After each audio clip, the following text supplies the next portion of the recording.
सतनाम करता पुरख निरभउ निर्वैर अकाल मूरत अजूनी सैभं गुर प्रसाद। धन धन गुरु ग्रंथ साहब जी महाराज, धन गुरु गोबिंद सिंह साहब सच्चे पातशाह। नजर करनी गुरु नानक साहब हजूर, भूल छिमो हमरी प्रभापन, भूलनहार कहाँ को मोसो। हवाए बंदगी अब दर वजूद मरा, वगरना जौके चुनी आमदन नमूद मरा। गम चे बाशत गफलत तज याद खुदा, चीज शादी याद बेनतहा।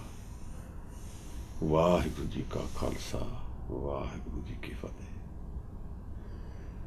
धन गुरु ग्रंथ साहब जी हजूर। सिद्धगोश की बाणी की विचार असी कुछ चिर तो करते हैं।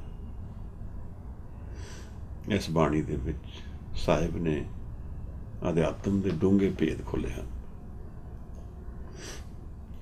मन दे विच एकाग्रता की है, गुरु कौन है, गुरु की महत्वता की है, गुरु के बिना जीवन की है, जीवन का लाभ और जीवन का नफा नुकसान की है,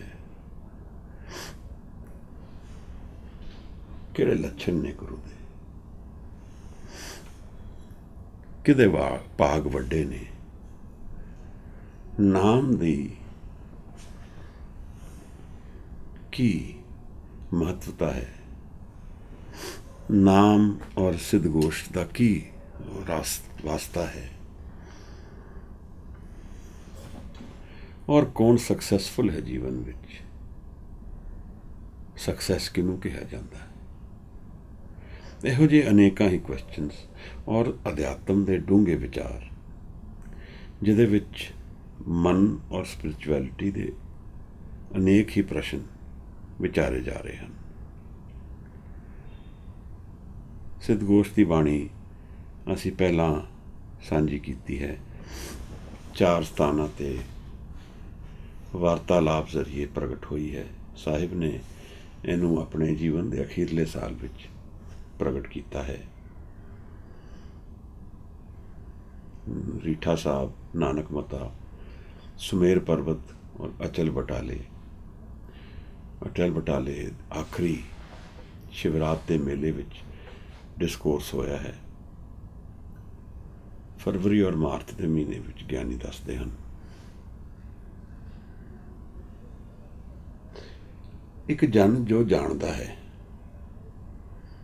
जो असलियत जानता है जीवन बारे, जो जीवन के वो भेद जानता है, शायद बहुत ही थोड़े लोग जानते हों, और परोपकारी है, जो आपके अपने प्यार और प्रेम नूं वंडना चाहता है,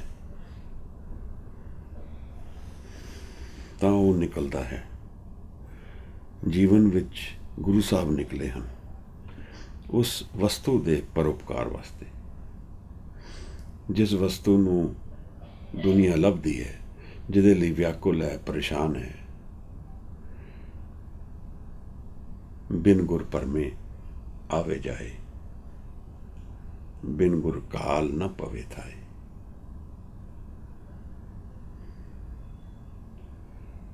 सानू शायद ज्ञान नहीं है, असी किस कारण परेशान हाँ। असी सिम्पटम्स नूं परेशानी जानते हैं, पर गुरु साहब इस बाणी विच जो सानू दसदे हैं, और जो गुरु ग्रंथ साहब विच भी साहिब बाणी जरिए सानू उपदेश दे रहे हैं, वो दसदे हैं कि जीवन का मूल दुख के कारण नाम तो टुटन तो है। नाम जिमें स्रोत होया जीवन का, जिमें सोर्स होया, एनर्जी सेंटर जीवन का, जिथों जुड़िया जा सकता है एक पावर हाउस नाल, जिहड़ा बनाउण वाला है सारी सृष्टि नूं। साचो उपजे साच समावे, साचे सुचे एक मिया। साडे दुख के कारण ਦੁਨੀਆ ਵਿੱਚ, ਦੁਨਿਆਵੀ ਜੀਵਨ ਵਿੱਚ ਕਈ ਰੀਜ਼ਨ ਦਿਖਦੇ ਹੋਣਗੇ, ਪਰ ਮੂਲਤਾ ਕਾਰਨ ਬਾਣੀ ਦੱਸਦੀ ਹੈ, ਨਾਮ ਤੋਂ ਟੁੱਟਣ ਕਰਕੇ ਦੁੱਖ ਹੈ। ਔਰ ਐਸੇ ਨੂੰ ਦੱਸਣ ਵਾਸਤੇ, ਐਸੇ ਦੀ ਜਾਗਰਤੀ ਕਾਇਮ ਕਰਨ ਵਾਸਤੇ ਗੁਰੂ ਸਾਨੂੰ ਉਪਦੇਸ਼ ਵਾਸਤੇ ਨਿਕਲਿਆ ਹੈ। ਸਤਿਗੁਰੂ ਕੇ ਜਨਮੇ ਗਵਨ ਮਿਟਾਇਆ। ਗੁਰੂ ਇੱਕ ਨਵਾਂ ਜੀਵਨ ਦਿੰਦਾ ਹੈ, ਉਹੋ ਜਿਹਾ ਜੀਵਨ ਜਿਹੜਾ ਕਾਲ ਤੋਂ ਪਰੇ ਹੈ, ਜਿਹੜਾ ਦੁੱਖ ਤੋਂ ਪਰੇ ਹੈ, ਜਿਹੜਾ ਜੀਵਨ ਦੇ ਉਸ ਸਰੋਤ ਨਾਲ ਜੁੜਿਆ ਹੈ, ਜਿਹੜਾ ਸਦਾ ਹੀ ਹਰਾ ਰਹਿੰਦਾ ਹੈ, ਸਦਾ ਹੀ ਜਲ ਨਾਲ ਭਰਿਆ ਰਹਿੰਦਾ ਹੈ। ਜੀਵਨ ਦਾ ਉਹ ਸਰੋਤ ਜਿਸ ਨੂੰ ਅਸੀਂ ਨਿਰੰਕਾਰ ਜਾਣਦੇ ਹਾਂ। ਵੈਸਟ ਵਿੱਚ ਲੋਕ ਸੋਲ ਕਹਿ ਦਿੰਦੇ ਹਨ। ਸਪਿਰਿਚੁਅਲਿਟੀ, ਸੈਲਫ ਐਕਚੁਅਲਾਈਜੇਸ਼ਨ, ਕਈ ਨਾਮ ਦੁਨੀਆ ਨੇ ਦਿੱਤੇ ਹਨ, ਪਰ ਉਹ ਤਾਂ ਸਿਰਫ ਨਾਮ ਹੀ ਹਨ। ਇਹਨੂੰ ਜਾਣਦਾ ਕੌਣ ਹੈ? ਜਿਹੜਾ ਜਾਣਦਾ ਨਹੀਂ, ਉਹ ਤਾਂ ਗੱਲਾਂ 'ਚ ਹੀ ਬਸ ਫਿਰ ਪਰਚਾਏਗਾ ਸਾਨੂੰ।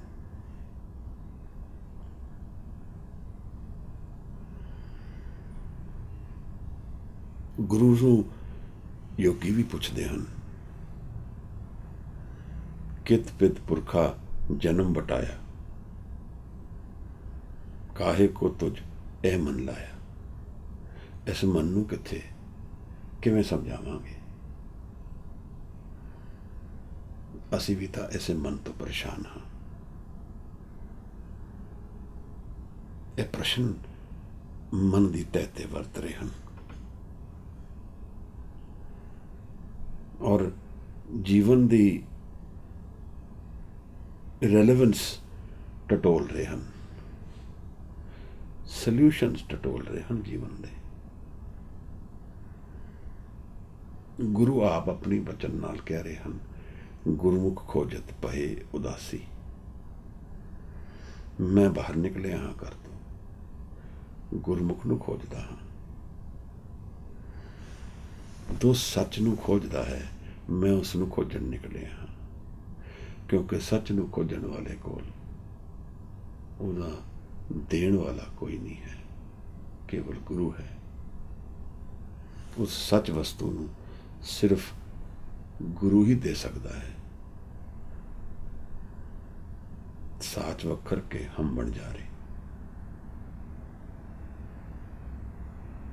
ਨਾਨਕ ਗੁਰਮੁਖ ਉਤਰਸ ਪਾਰੇ। ਜਿਵੇਂ ਗੁਰੂ ਲੱਭ ਰਿਹਾ ਹੈ ਕਿ ਕੌਣ ਤਿਆਰ ਹੈ, ਉਹਦੀ ਬਾਂਹ ਪਕੜ ਲਓ ਔਰ ਪਾਰ ਉਤਾਰ ਦਿਓ। ਸਾਨੂੰ ਲੱਗਦਾ ਹੈ ਕਿ ਇਹ ਬਾਹਰ ਦੁਨੀਆ ਦੀ ਫਤਿਹ ਅਸੀਂ ਆਪ ਕਰ ਲਵਾਂਗੇ, ਪਰ ਗੁਰੂ ਸਮਝਾਉਂਦੇ ਹਨ ਕਿ ਗੁਰੂ ਦੇ ਬਿਨਾਂ ਜੀਵਨ ਵਿੱਚ ਹਾਰ ਹੀ ਹਾਰ ਹੈ। ਜੀਵਨ ਦੀ ਜਿੱਤ ਗੁਰੂ ਨੂੰ ਮਿਲਣ ਵਿੱਚ ਹੀ ਹੈ। ਮੇਰੀ ਮੈਂ ਤੋਂ ਪਰੇ ਜੋ ਜੀਵਨ ਹੈ, ਉੱਥੇ ਹੀ ਜੀਵਨ ਦਾ ਸੱਤ ਹੈ, ਉੱਥੇ ਹੀ ਸਾਡੇ ਸਾਰਿਆਂ ਦਾ ਸੁੱਖ ਹੈ।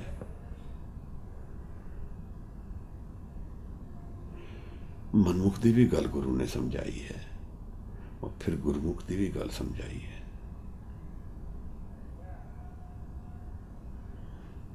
गुरु और सिख का है जिहड़ा निराला रिलेशनशिप है,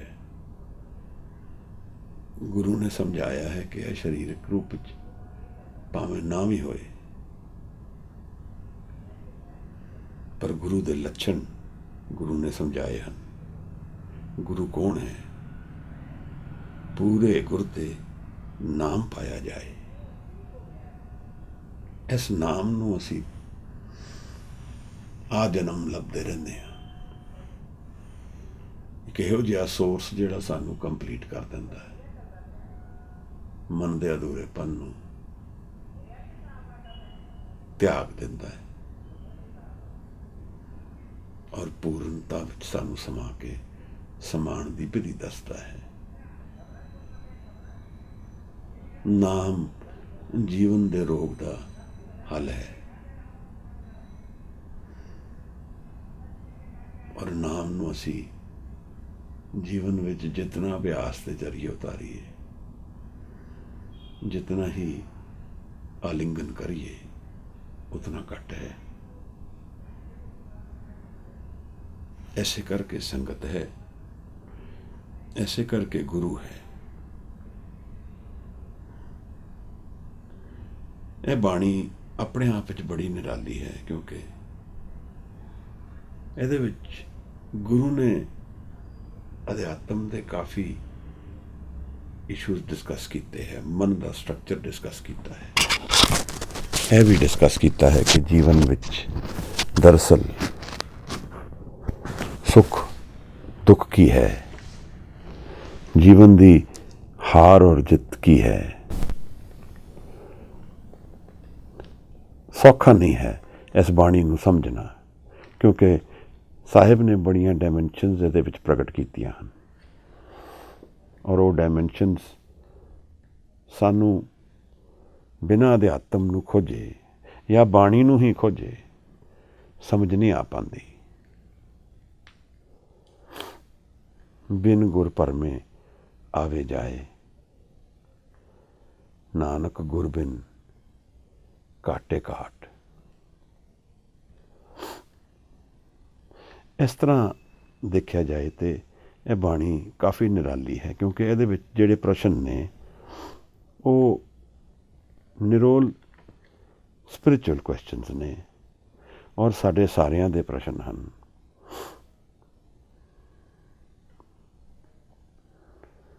ਪਾਰ ਉਤਰਨ ਦੀ ਗੱਲ ਜਦੋਂ ਬਾਣੀ ਕਰਦੀ ਹੈ ਤਾਂ ਇਸ ਬਾਣੀ ਵਿੱਚ ਸਾਹਿਬ ਨੇ ਸਾਨੂੰ ਕਈ ਤਰ੍ਹਾਂ ਨਾਲ ਸਮਝਾਇਆ ਹੈ ਕਿ ਜੀਵਨ ਦਾ ਅਸਲ ਤੱਤ ਕੀ ਹੈ। जीवन अपने आप विच किस तरह का निचोड़ सक्सैस की लगता है जीवन विच। असी कल और परसों काफ़ी गहन प्रश्न सिद्धां दे विचारे हैं और वो डिफिकल्ट भी हैं, सौखे नहीं हैं। कल दी जिहड़ी दो पदे ने उहदे विच साहिब ने शब्द समझाया है कि है चंद और सूरज दा एग्जाम्पल दे के मन दी अवस्थावां दसियां हन।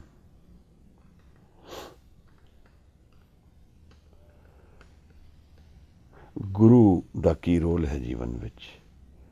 शब्द पाखत सस जोत अपारा, सस कर सूर वसे मिटे अंधियारा। चंद्रमा दे घर विच सूरज जदों आ जाता है तो अंधेरा मिट जाता है। एक तरह की बुझारक जी लगती है,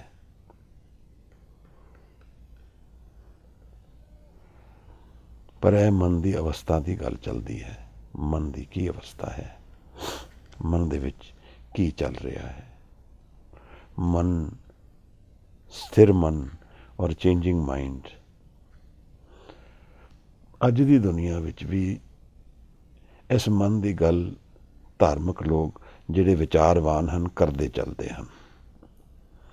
एक आर्ट टोले फेमस होया है कुछ साल पहले, उसने भी यह गल दसी है, कंडीशनड माइंड की गल चलाई है। जे कृष्णमूर्ति की गल है तो वह भी ऑब्जर्वर और ऑब्जर्व की गल बार बार करता है। इको गल नूं कई तरह नाल प्रगट करन दी कोई विधि है। जिस तरह किसी ने इको गल नूं अपने अपने तरीके नाल दसिया है। जिवें किसी का कोई एक्सपीरियंस है, ਜਾਂ ਜਿਵੇਂ ਉਹਨਾਂ ਨੇ ਜਾਣਿਆ ਹੈ ਉਸੇ ਤਰ੍ਹਾਂ ਉਹ ਉਹਨੂੰ ਪ੍ਰਗਟ ਕਰ ਦਿੰਦੇ ਹਨ। ਅੱਜ ਦਾ ਪਦਾ 50ਵਾਂ ਪਦਾ 50th ਪਦਾ ਹੈ। ਆਓ ਪਹਿਲੇ ਕੋਈ ਵੀਰ ਭੈਣ ਇਹਨੂੰ ਪੜ੍ਹਦੇ, ਫਿਰ ਅਸੀਂ ਇਹਦੀ ਵਿਚਾਰ ਵਿੱਚ ਉਤਰ। ਕਿਆ ਭਵੀਐ ਸੱਚ ਸੂਚਾ ਹੋਏ, ਸਾਚ ਸ਼ਬਦ ਬਿਨ ਮੁਕਤ ਨਾ ਕੋਏ। ਰਾਉ ਨਾਮ ਤਤ ਸਭ ਹੀ ਸਿਰ ਜਾਪੈ, ਬਿਨ ਨਾਵੈ ਦੁਖ ਕਾਲ ਸੰਤਾਪੈ।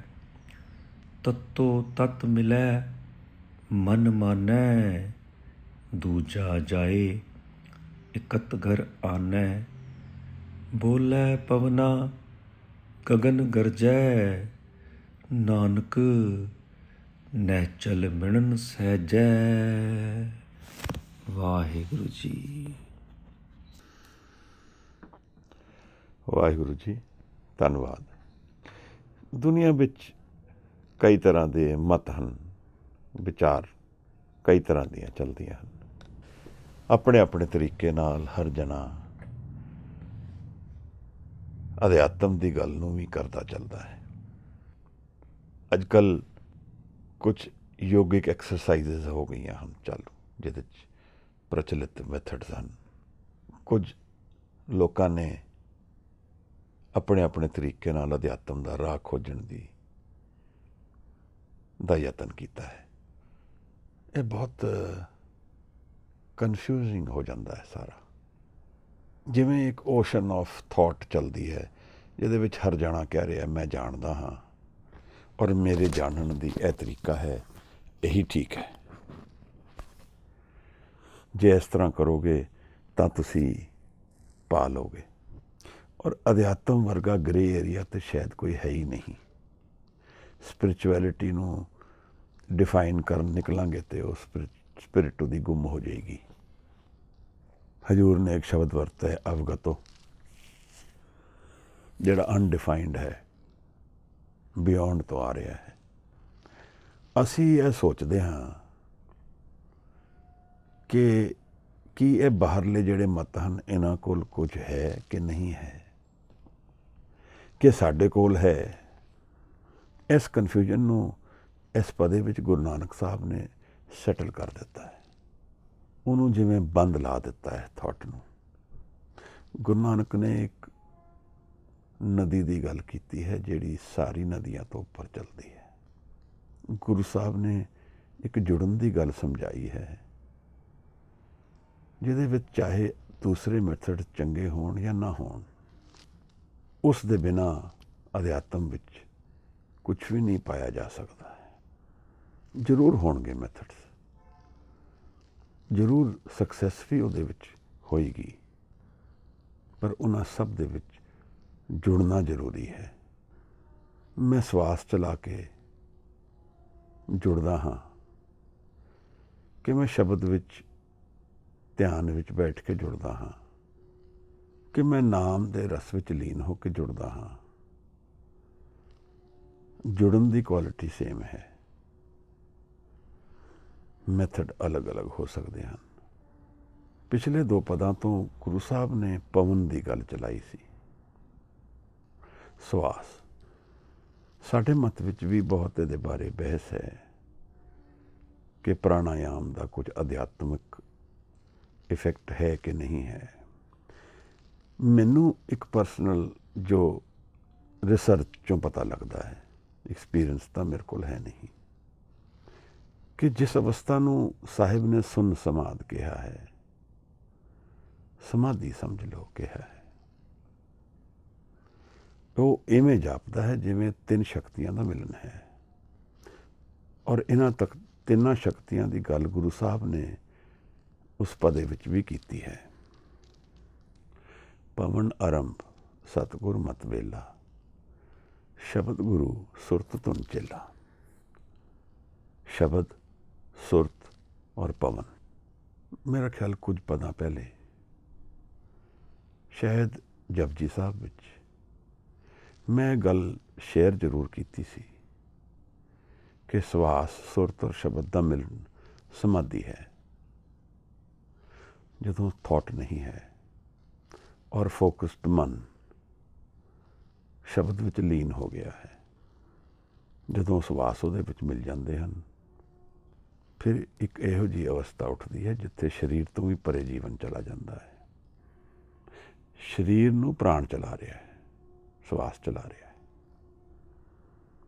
ਜੇ ਮੈਂ ਆਪਣੇ ਸਵਾਸਾਂ ਨੂੰ ਇਕਾਗਰ ਕਰਨ ਦੀ ਵਿਧੀ ਜਾਣਦਾ ਹਾਂ ਸਮਾਧੀ ਵਿੱਚ, ਤਾਂ ਫਿਰ ਮੈਂ ਸਰੀਰ ਤੋਂ ਵੀ ਕੱਟ ਆਫ ਹੋ ਸਕਦਾ ਹਾਂ ਬਾਈ ਵਿਲ।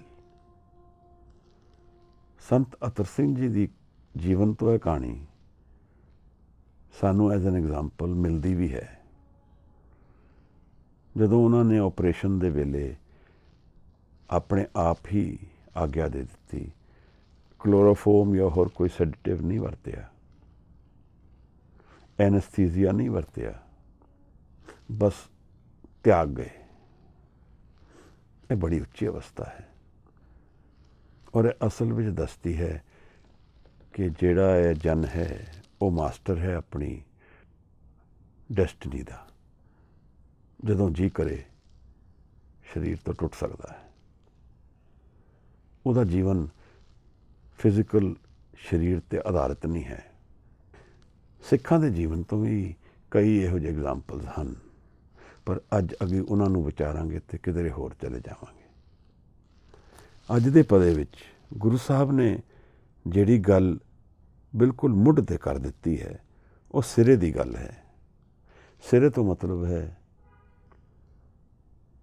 ਕਿ ਉਸ ਤੋਂ ਬਿਯੋਂਡ ਕੋਈ ਹੋਰ ਐਗਜ਼ਾਮਪਲ ਨਹੀਂ ਹੋ ਸਕਦਾ ਐਬਸੋਲੂਟ ਕਲੈਰਿਟੀ ਸਪਿਰਿਚੁਅਲਿਟੀ ਬਾਰੇ। ਨਾਮ ਤਤ ਸਭ ਹੀ ਸਿਰ ਜਾਪੇ। ਨਾਮ ਜੀਵਨ ਦਾ ਤੱਤ ਹੈ,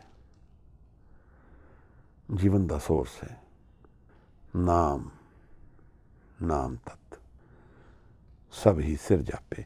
ਸਿਰ ਤੋਂ ਭਾਵ ਹੈ ਦੁਆਰਾ, ਅੱਖਰਾਂ ਸਿਰ ਸੰਜੋਗ ਵਿਖਾਣ। ਨਾਮ ਤਤ ਸਭ ਹੀ ਨੂੰ, ਸਭ ਕੁਛ ਨੂੰ ਜਾਣਨ ਦੀ ਵਿਧੀ ਹੈ। ਨਾਮ ਸਭ ਤੋਂ ਸਿਰੇ ਦੀ ਗੱਲ ਹੈ। ਸਮਝਣਾ ਅਸੀਂ ਕੀ ਹੈ। ਇੱਕ ਭਾਵ ਸਿਰ ਦਾ ਸ਼੍ਰੋਮਣੀ ਵੀ ਹੈ, ਮੁੱਖ ਤੱਤ ਹੈ। ਦਰਅਸਲ ਕੀ ਹੈ ਕਿ ਅਗਰ ਅਸੀਂ ਇੱਕ ਓਂਕਾਰ ਨੂੰ, ਨਿਰੰਕਾਰ ਨੂੰ ਦੁਨੀਆ ਦੀ ਫਾਊਂਡੇਸ਼ਨ ਜਾਣਦੇ ਹਾਂ ਤਾਂ ਉਹ ਐਨਰਜੀ ਸੋਰਸ ਹੈ ਜੀਵਨ ਦਾ। ਔਰ ਨਾਮ ਨੂੰ ਅਗਰ ਡਿਫਾਈਨ ਅਗਰ ਕਰਨਾ ਚਾਹੀਏ ਤਾਂ ਮੈਨੂੰ ਲੱਗਦਾ ਹੈ ਇੱਕ ਡੈਫੀਨੇਸ਼ਨ ਉਹਦੀ ਇਹ ਹੁੰਦੀ ਹੈ ਕਿ ਐਨਰਜੀ ਦਾ ਸੋਰਸ, ਜੀਵਨ ਦਾ ਸੋਰਸ। ਔਰ ਉਹ ਮੈਂ ਨਹੀਂ ਹਾਂ। ਮੈਂ ਕੀ ਹੈ ਇਹ ਵੀ ਇਸ ਬਾਣੀ ਵਿੱਚ ਵਿਚਾਰ ਆਏਗੀ, ਪਰ ਗੁਰੂ ਸਾਹਿਬ ਇਸ ਗੱਲ ਨੂੰ ਆਲਰੇਡੀ ਖੋਲ ਚੁੱਕੇ ਹਨ ਕਿ ਜੀਵਨ ਜਿਹੜਾ ਹੈ ਉਹ ਹਉਮੈ ਤੋਂ ਸ਼ੁਰੂ ਹੁੰਦਾ ਹੈ। ਹਉਮੈ ਕਰਕੇ ਜੀਵਨ ਹੈ। ਅਗਰ ਅਸੀਂ ਸਾਰੇ ਸ਼ੇਪ, ਫਾਰਮ ਔਰ ਨਾਮ ਨੂੰ ਗੇਰ ਦਈਏ ਤਾਂ ਨਿਰੰਕਾਰ ਦਾ ਰੂਪ ਹੋ ਜਾਵਾਂਗੇ। ਅਸੀਂ ਕਿਸ ਚੀਜ਼ ਤੋਂ ਡਿਫਰੈਂਸ਼ੀਏਟ ਹੁੰਦੇ ਹਾਂ? ਸ਼ੇਪ, ਫਾਰਮ ਔਰ ਨੇਮ। ਅਗਰ ਨਾਮ ਸਾਡੇ ਹਟ ਜਾਣ, ਸਾਡੇ ਚਿਹਰੇ ਇੱਕੋ ਜਿਹੇ ਹੋ ਜਾਣ, ਇੱਕੋ ਜਿਹੇ ਦਿਖੀਏ ਅਸੀਂ ਸਾਰੇ, ਤਾਂ ਫਿਰ ਸਾਡੀ ਇੰਡੀਵਿਜੂਅਲ ਆਈਡੈਂਟਿਟੀ ਖਤਮ ਹੋ ਜਾਂਦੀ ਹੈ। ਈਗੋ ਨਹੀਂ ਰਹਿੰਦੀ ਫਿਰ। ਪਰ ਇਹ ਹੁੰਦੇ ਹੀ ਜੀਵਨ ਵੀ ਖਤਮ ਹੋ ਜਾਂਦਾ ਹੈ। ਈਗੋ ਕਰਕੇ ਜੀਵਨ ਹੈ। ਇੱਕ ਮਾਤਾ ਦਾ ਬੱਚਾ ਹੈ, ਉਸ ਨੂੰ ਆਪਣਾ ਹਿੱਸਾ ਗਿਣਦੀ ਹੈ, ਉਹਨੂੰ ਪਿਆਰ ਕਰਦੀ ਹੈ, ਤਾਂ ਉਸ ਬੱਚੇ ਲਈ ਦੁੱਖ ਵੀ ਸਹਿੰਦੀ ਹੈ। ਉਹਨੂੰ ਸੁੱਕੇ ਵਿੱਚ ਸੁਲਾ ਕੇ ਆਪ ਗਿੱਲੇ ਵਿੱਚ ਸੌਂਦੀ ਹੈ, ਤਾਂ ਉਹ ਬੱਚਾ ਪਲਦਾ ਹੈ। ਇਹਦਾ ਰੂਟ ਕਾਜ਼ ਮੈਂ ਔਰ ਮੇਰਾ ਹੀ ਹੈ, ਇਹ ਮੇਰਾ ਬੱਚਾ ਹੈ। ਤਾਂ ਇਹਦਾ ਆਧਾਰ ਈਗੋ ਹੈ। ਇਹਦਾ ਆਧਾਰ ਨਾਮ ਵੀ ਹੋ ਸਕਦਾ ਹੈ। ਫਿਜ਼ੀਕਲ ਫਰਕ ਕੁਛ ਵੀ ਨਹੀਂ ਹੋਏਗਾ, ਬੱਚਾ ਵੀ ਉਸੇ ਤਰ੍ਹਾਂ ਹੋਏਗਾ, ਉਹਦੀ ਦੇਖ ਰੇਖ ਵੀ ਉਸ ਤਰ੍ਹਾਂ ਹੀ ਹੋਏਗੀ, ਪਰ ਉਹਨੂੰ ਦੇਖਣ ਦਾ ਨਜ਼ਰੀਆ ਬਦਲ ਜਾਏਗਾ। ਮਾਤਾ ਨਿਰੰਕਾਰ ਦੀ ਦਾਤ ਗਿਣ ਕੇ ਉਸ ਨੂੰ ਪਾਲੇਗੀ। ਆਪਣਾ ਕੁਛ ਵੀ ਨਹੀਂ ਹੈ ਉਹਦੇ ਵਿੱਚ। ਪਰ ਇਹ ਵੀ ਇੱਕ ਮਨ ਦੀ ਬੜੀ ਉੱਚੀ ਅਵਸਥਾ ਹੈ। ਸਾਹਿਬ ਨੇ ਅੱਜ ਦੀ ਪਦੇ ਵਿੱਚ ਜਿਹੜੀ ਗੱਲ ਚਲਾਈ ਹੈ ਕਿ ਨਾਮ ਹੋ ਸਕਦਾ ਹੈ ਕੋਈ ਸਵਾਸ ਲੈ ਕੇ ਜੁੜਦਾ ਹੋਏ, ਅਸੀਂ ਇਸ ਬਹਿਸ ਵਿੱਚ ਕਿਉਂ ਪਈਏ? ਹੋ ਸਕਦਾ ਹੈ, ਪਰ ਜੁੜ ਤਾਂ ਨਾਮ ਨਾਲ ਹੀ ਰਹੇਗਾ, ਹੋਰ ਕਿਸ ਨਾਲ ਜੁੜੇਗਾ? ਅਗਰ ਉਹ ਨਾਮ ਨਾਲ ਨਹੀਂ ਜੁੜੇਗਾ ਤਾਂ ਫਿਰ ਉਹ ਨਿਰੰਕਾਰ ਨਾਲ ਨਹੀਂ ਜੁੜ ਸਕਦਾ, ਫਿਰ ਉਹ ਨਿਰੰਕਾਰ ਦਾ ਗਿਆਨੀ ਨਹੀਂ ਹੈ। ਨਾਮ ਸਿਰੋਮਣੀ ਸਰਬ ਮੈਂ ਭਗਤ ਰਹੇ ਲਿਵਤਾਰ। ਇਹ ਹੁਣ ਨਾਮ ਦੀ ਗੱਲ ਬਾਣੀ ਵਿੱਚ, ਕਿਉਂਕਿ ਬਾਣੀ ਨੂੰ ਬਾਣੀ ਦੇ ਜ਼ਰੀਏ ਹੀ ਡਿਫਾਈਨ ਕਰਨਾ ਬੈਟਰ ਰਹਿੰਦਾ ਹੈ। ਸੋਈ ਨਾਮ ਪਦਾਰਥ ਅਮਰ ਗੁਰ ਤਿਸ ਦਿਓ ਕਰਤਾਰ। ਇਹ ਨਾਮ ਕਰਤਾਰ ਦਾ ਹੈ, ਇਹਦੇ 'ਚ ਮੈਂ ਨਹੀਂ ਹਾਂ। ਨਾਮ ਸਿਰੋਮਣੀ। ਵੈਸੇ ਤੇ ਸਿੱਖ ਜੀਵਨ ਦਾ ਆਧਾਰ ਫਾਊਂਡੇਸ਼ਨ ਨਾਮ ਹੈ। ਇਸ ਕਰਕੇ ਕਦੇ ਜੁੜਿਆ ਹੋਇਆ ਸਿੱਖ ਗਲਤ ਨਹੀਂ ਹੋ ਸਕਦਾ, ਕਿਉਂਕਿ ਉਹਦੇ ਜੀਵਨ ਦਾ ਆਧਾਰ ਨਾਮ ਹੈ, ਸ਼੍ਰੋਮਣੀ ਨਾਮ ਹੈ। ਪਰ ਅਸੀਂ ਸ਼੍ਰੋਮਣੀ ਪ੍ਰਬੰਧਕ ਕਮੇਟੀ ਨੂੰ ਬਣਾ ਦਿੱਤਾ ਹੈ।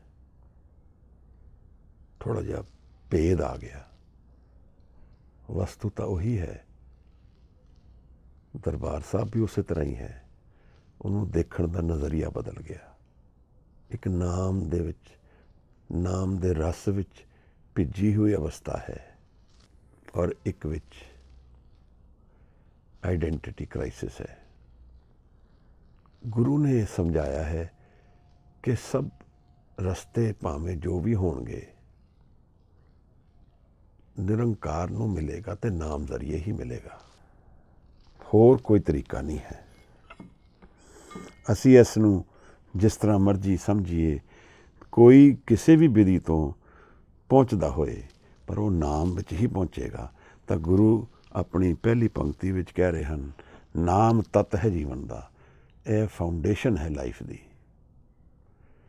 ਇਸ ਤਰ੍ਹਾਂ ਨਹੀਂ ਹੈ ਕਿ ਕਿਸੇ ਹਿੰਦੂ ਨੂੰ ਮਿਲੇਗਾ ਤਾਂ ਸਿੱਖ ਨੂੰ ਨਹੀਂ ਮਿਲੇਗਾ, ਜਾਂ ਮੁਸਲਮਾਨ ਨੂੰ ਮਿਲੇਗਾ ਤਾਂ ਈਸਾਈ ਨੂੰ ਨਹੀਂ ਮਿਲੇਗਾ। ਜਿਹੜਾ ਜੁੜੇਗਾ ਉਹ ਨਾਮ ਨਾਲ ਹੀ ਜੁੜੇਗਾ, ਹੋਰ ਕੋਈ ਤਰੀਕਾ ਨਹੀਂ ਹੈ। ਇਸ ਨੂੰ ਫਿਰ ਅਸੀਂ ਨਾਮ ਜਾਣਦੇ ਹਾਂ, ਨਹੀਂ ਤਾਂ ਇਹ ਨਾਮ ਨਹੀਂ ਹੈ। ਫਿਰ ਜੇ ਉਹ ਜੁੜਦਾ ਨਹੀਂ ਹੈ, ਫਿਰ ਉਹ ਨਾਮ ਨਹੀਂ ਹੈ। ਔਰ ਜਿਹੜਾ ਜੁੜ ਗਿਆ, ਉਸ ਨੂੰ ਕਿਸ ਵਿਧੀ ਤੋਂ ਮਿਲਿਆ ਹੈ, ਇਹ ਬਹੁਤਾ ਜ਼ਿਆਦਾ ਫਿਰ ਮੈਟਰ ਨਹੀਂ ਕਰਦਾ ਮੈਨੂੰ ਲੱਗਦਾ। ਪਰ ਗੁਰੂ ਇਸ ਗੱਲ ਨੂੰ ਖੋਲ੍ਹ ਰਹੇ ਹਨ, ਸਾਨੂੰ ਕਲੀਅਰ ਕਰ ਰਹੇ ਹਨ। ਔਰ ਇਹ ਮੈਨੂੰ ਲੱਗਦਾ ਸਾਡੀ ਅੱਜ ਦੀ ਵੀ ਕਨਫਿਊਜ਼ਨ ਹੈ। ਸਾਡੀ ਕੌਮ ਵਿੱਚ ਵੀ ਇਹ ਕਾਫੀ ਡਿਬੇਟ ਚੱਲਦੀ ਹੈ ਸਵਾਸ ਬਾਰੇ। ਜਿਵੇਂ ਅਸੀਂ ਡਰ ਜਾਂਦੇ ਹਾਂ ਕਿ ਪ੍ਰਾਣਾਯਾਮ ਹੈ, ਸਾਡੀ ਮੱਤ ਨਹੀਂ ਹੈ। ਕਿਸੇ ਨੂੰ ਪ੍ਰਾਣਾਯਾਮ ਨਾਲ ਨਾਮ ਵਿੱਚ ਜੁੜ ਸਕਦਾ ਹੈ ਤਾਂ ਉਹ ਉਸ ਦੀ ਵਿਧੀ ਹੈ, ਸਾਨੂੰ ਉਹਦੇ 'ਚੋਂ ਡਰਨਾ ਕਿਉਂ ਚਾਹੀਦਾ ਹੈ? ਸਵਾਸ ਜੀਵਨ ਦਾ ਆਧਾਰ ਹੈ, ਪਰ ਤਿੰਨ ਚੀਜ਼ਾਂ ਦਾ ਮਿਲਣ ਇਸ ਦਰਿਆ ਵਿੱਚ ਬਹਿੰਦਾ ਹੈ, ਸ਼ਬਦ, ਸੁਰਤ ਔਰ ਸਵਾਸ। ਗੁਰੂ ਨੇ ਸਾਨੂੰ ਇਹ ਸਮਝਾਇਆ ਸੀ ਪਹਿਲੇ, ਪੂਰੇ ਗੁਰ ਤੇ ਨਾਮ ਪਾਇਆ ਜਾਏ। ਔਰ ਇਸ ਨਾਮ ਦੀ ਭਟਕ ਦੇ ਵਿੱਚ ਹੀ ਅਸੀਂ ਭਟਕ ਰਹੇ ਹਾਂ। ਆਪਣੇ ਜੀਵਨ ਦੇ ਵਿੱਚ ਅਸੀਂ ਕਈ ਕਨਫਿਊਜ਼ਨਸ ਔਰ ਕੁਐਸਚਨਸ ਲੈ ਕੇ ਟੁਰ ਰਹੇ ਹਾਂ। ਉਹਦੇ ਸਾਰੇ ਆਨਸਰਸ ਨਾਮ ਹੈ। ਅਲਟੀਮੇਟਲੀ ਨਾਮ ਵਿੱਚ ਹੀ ਪਹੁੰਚਾਂਗੇ। ਜਿਵੇਂ ਕੱਲ੍ਹ ਬੀਬਾ ਨੇ ਪੁੱਛਿਆ ਸੀ ਕਿ ਮੈਂ ਕਿਸੇ ਹੋਰ ਤੋਂ ਇਫੈਕਟ ਹੋ ਜਾਂਦਾ ਹੈ, ਮੈਨੂੰ ਮੇਰਾ ਮਨ ਬੇਚੈਨ ਹੋ ਜਾਂਦਾ ਹੈ। ਦੇਖੋ, ਇਸ ਬਾਣੀ ਵਿੱਚ ਹਰ ਇੱਕ ਚੀਜ਼ ਗੁਰੂ ਸਾਹਿਬ ਨੇ ਟਟੋਲੀ ਹੋਈ ਹੈ। ਇਉਂ ਲੱਗਦਾ ਜਿਵੇਂ ਬਾਰ-ਬਾਰ ਉੱਥੇ ਵਾਪਸ ਜਾਣਾ ਪਏਗਾ। ਗੁਰੂ ਨੇ ਕਿਹਾ ਸੀ, ਇਹ ਮਨ ਚਲਤੇ ਹੋ। ਜਾਂ ਕੱਲ ਵੀ ਜਿਹੜੀ ਗੱਲ ਮਨ ਦੀ ਚਲਾਈ ਹੈ, ਉਹਦੇ ਵਿੱਚ ਵੀ ਚੰਚਲ ਮਨ ਦੀ ਗੱਲ ਚਲਾਈ ਹੈ। ਉਹਨੂੰ ਕਿਵੇਂ ਜੋੜਨਾ ਹੈ? ਇਸ ਮਨ ਨੂੰ ਖੜਾ ਕਰਨਾ ਹੈ। ਇਹ ਬਹਿੰਦਾ ਦਰਿਆ ਹੈ ਜਿੱਥੇ ਸਾਡਾ ਜੀਵਨ ਬਹਿ ਰਿਹਾ ਹੈ, ਔਰ ਉਹ ਦਰਿਆ ਨੂੰ ਸਰਕਮਸਟੈਂਸਿਸ ਜਾਣੀਏ ਜੀਵਨ ਦੀਆਂ। ਗੁਰੂ ਨੇ ਕਦੇ ਨਹੀਂ ਕਿਹਾ ਕਿ ਇਹਨਾਂ ਨੂੰ ਅਵੋਇਡ ਕਰੋ। ਗੁਰੂ ਨੇ ਤੇ ਪ੍ਰੇਰਿਆ ਕਿ ਇਹਦੇ ਵਿੱਚ ਉਤਰੀਏ,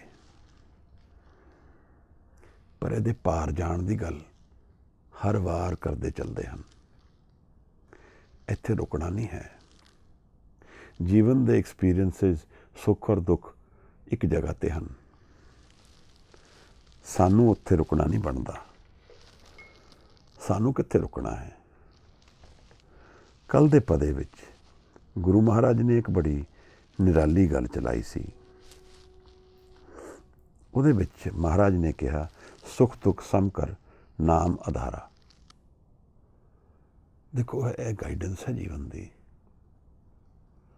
ਸੁੱਖ ਆ ਗਿਆ, ਖੜਨਾ ਨਹੀਂ ਹੈ। ਦੁੱਖ ਆ ਗਿਆ, ਖੜਨਾ ਨਹੀਂ ਹੈ। ਨਾਮ ਜਦ ਤੱਕ ਆਧਾਰ ਨਹੀਂ ਬਣਦਾ, ਮਨ ਨਹੀਂ ਖੜਾ ਹੋਏਗਾ। ਚਾਹੇ ਸੁੱਖ ਹੋਏ, ਚਾਹੇ ਦੁੱਖ ਹੋਏ, ਜੀਵਨ ਨੂੰ ਐਕਸੈਪਟ ਕਰਕੇ ਨਾਮ ਵੱਲ ਟੁਰੀਏ। ਇਹ ਕਲਾ ਹੈ ਗੁਰੂ ਨਾਨਕ ਸਾਹਿਬ ਦੇ ਘਰ ਦੀ। ਸ਼ਬਦ ਦੀ ਗੱਲ ਗੁਰੂ ਬੜੇ ਪ੍ਰੇਮ ਨਾਲ ਕਰਦੇ ਹਨ।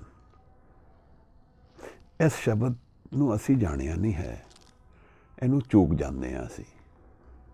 ਕਿਸੇ ਦਿਨ ਕਿਸੇ ਬਗੀਚੇ ਵਿੱਚ ਜਾ ਕੇ ਦੁਨੀਆ ਦੇ ਵਿਚਾਰਾਂ ਨੂੰ ਗਿਰਨ ਦਈਏ, ਰਿਲੈਕਸ ਕਰੀਏ, ਮਨ ਇਕਾਗਰ ਹੋ ਜਾਏ, ਕਿਧਰੇ ਵੱਲ ਖਿੱਚਿਆ ਨਾ ਜਾਏ।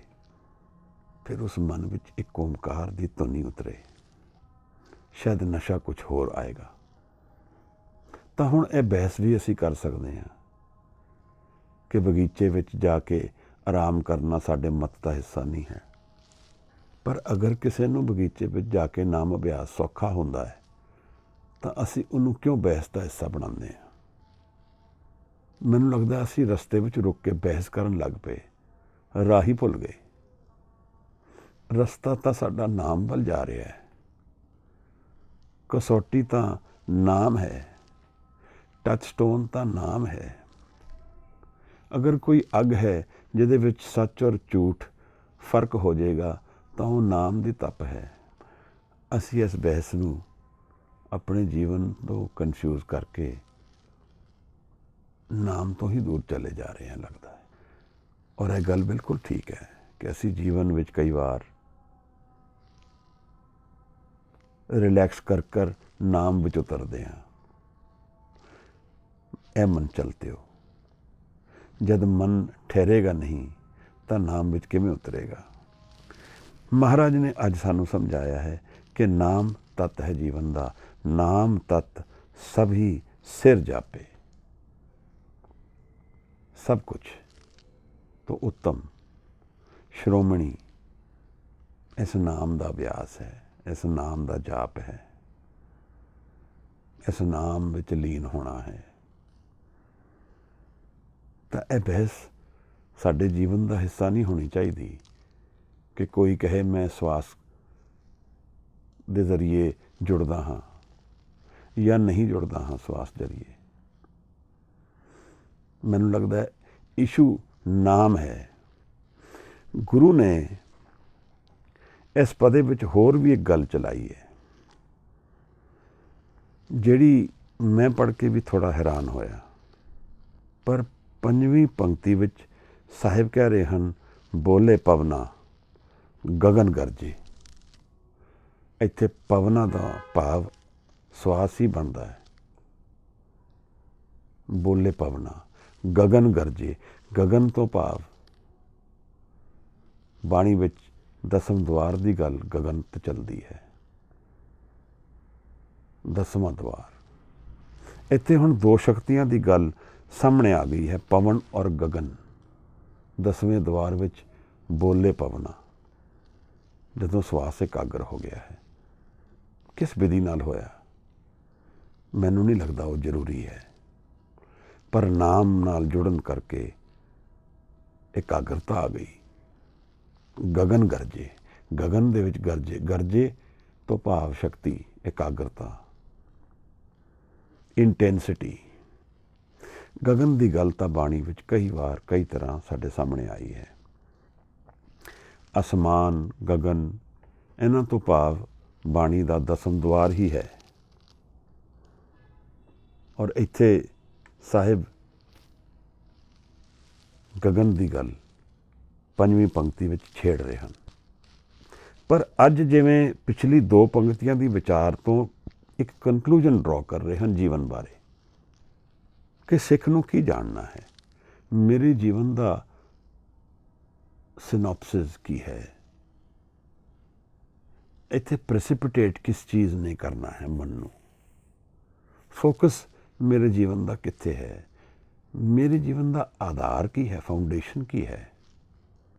ਗੁਰੂ ਇੱਕ ਕਲੈਰਿਟੀ ਨਾਲ ਸਾਰੀ ਕਨਫਿਊਜ਼ਨ ਹਟਾ ਕੇ ਗੱਲ ਕਰਦੇ ਹਨ। ਨਾਮ ਤਤ ਸਭ ਹੀ ਸਿਰ ਜਾਪੇ, ਸਭ ਤੋਂ ਸ਼੍ਰੋਮਣੀ ਉਹ ਤਤ ਹੈ ਜੀਵਨ ਦਾ, ਜਿਸ ਨੂੰ ਮਹਾਰਾਜ ਨੇ ਨਾਮ ਕਿਹਾ ਹੈ। ਅਸੀਂ ਸਮਝਣ ਵਾਸਤੇ ਇਸ ਨੂੰ ਸੋਰਸ ਕਹਿ ਦਿੰਦੇ ਹਾਂ, ਜੀਵਨ ਦਾ ਸੋਰਸ, ਜਿਹਦੇ ਥਰੂ ਅਸੀਂ ਨਿਰੰਕਾਰ ਨਾਲ ਜੁੜ ਲੈਂਦੇ ਹਾਂ। ਮੇਰੇ ਤੋਂ ਪਰੇ ਇਹ ਐਕਸਪੀਰੀਅੰਸ ਹੈ, ਈਗੋ ਤੋਂ ਪਰੇ ਇਹ ਐਕਸਪੀਰੀਅੰਸ ਹੈ। ਤਾਂ ਮੈਂ ਜਦੋਂ ਨਾਮ ਵਿੱਚ ਪ੍ਰੇਮ ਨਾਲ ਲੀਨ ਹੁੰਦਾ ਹਾਂ ਤਾਂ ਐਸੇ ਅਵਸਥਾ ਨਾਲ ਜੁੜ ਜਾਂਦਾ। ਇਹ ਤੱਤ ਹੈ ਜੀਵਨ ਦਾ।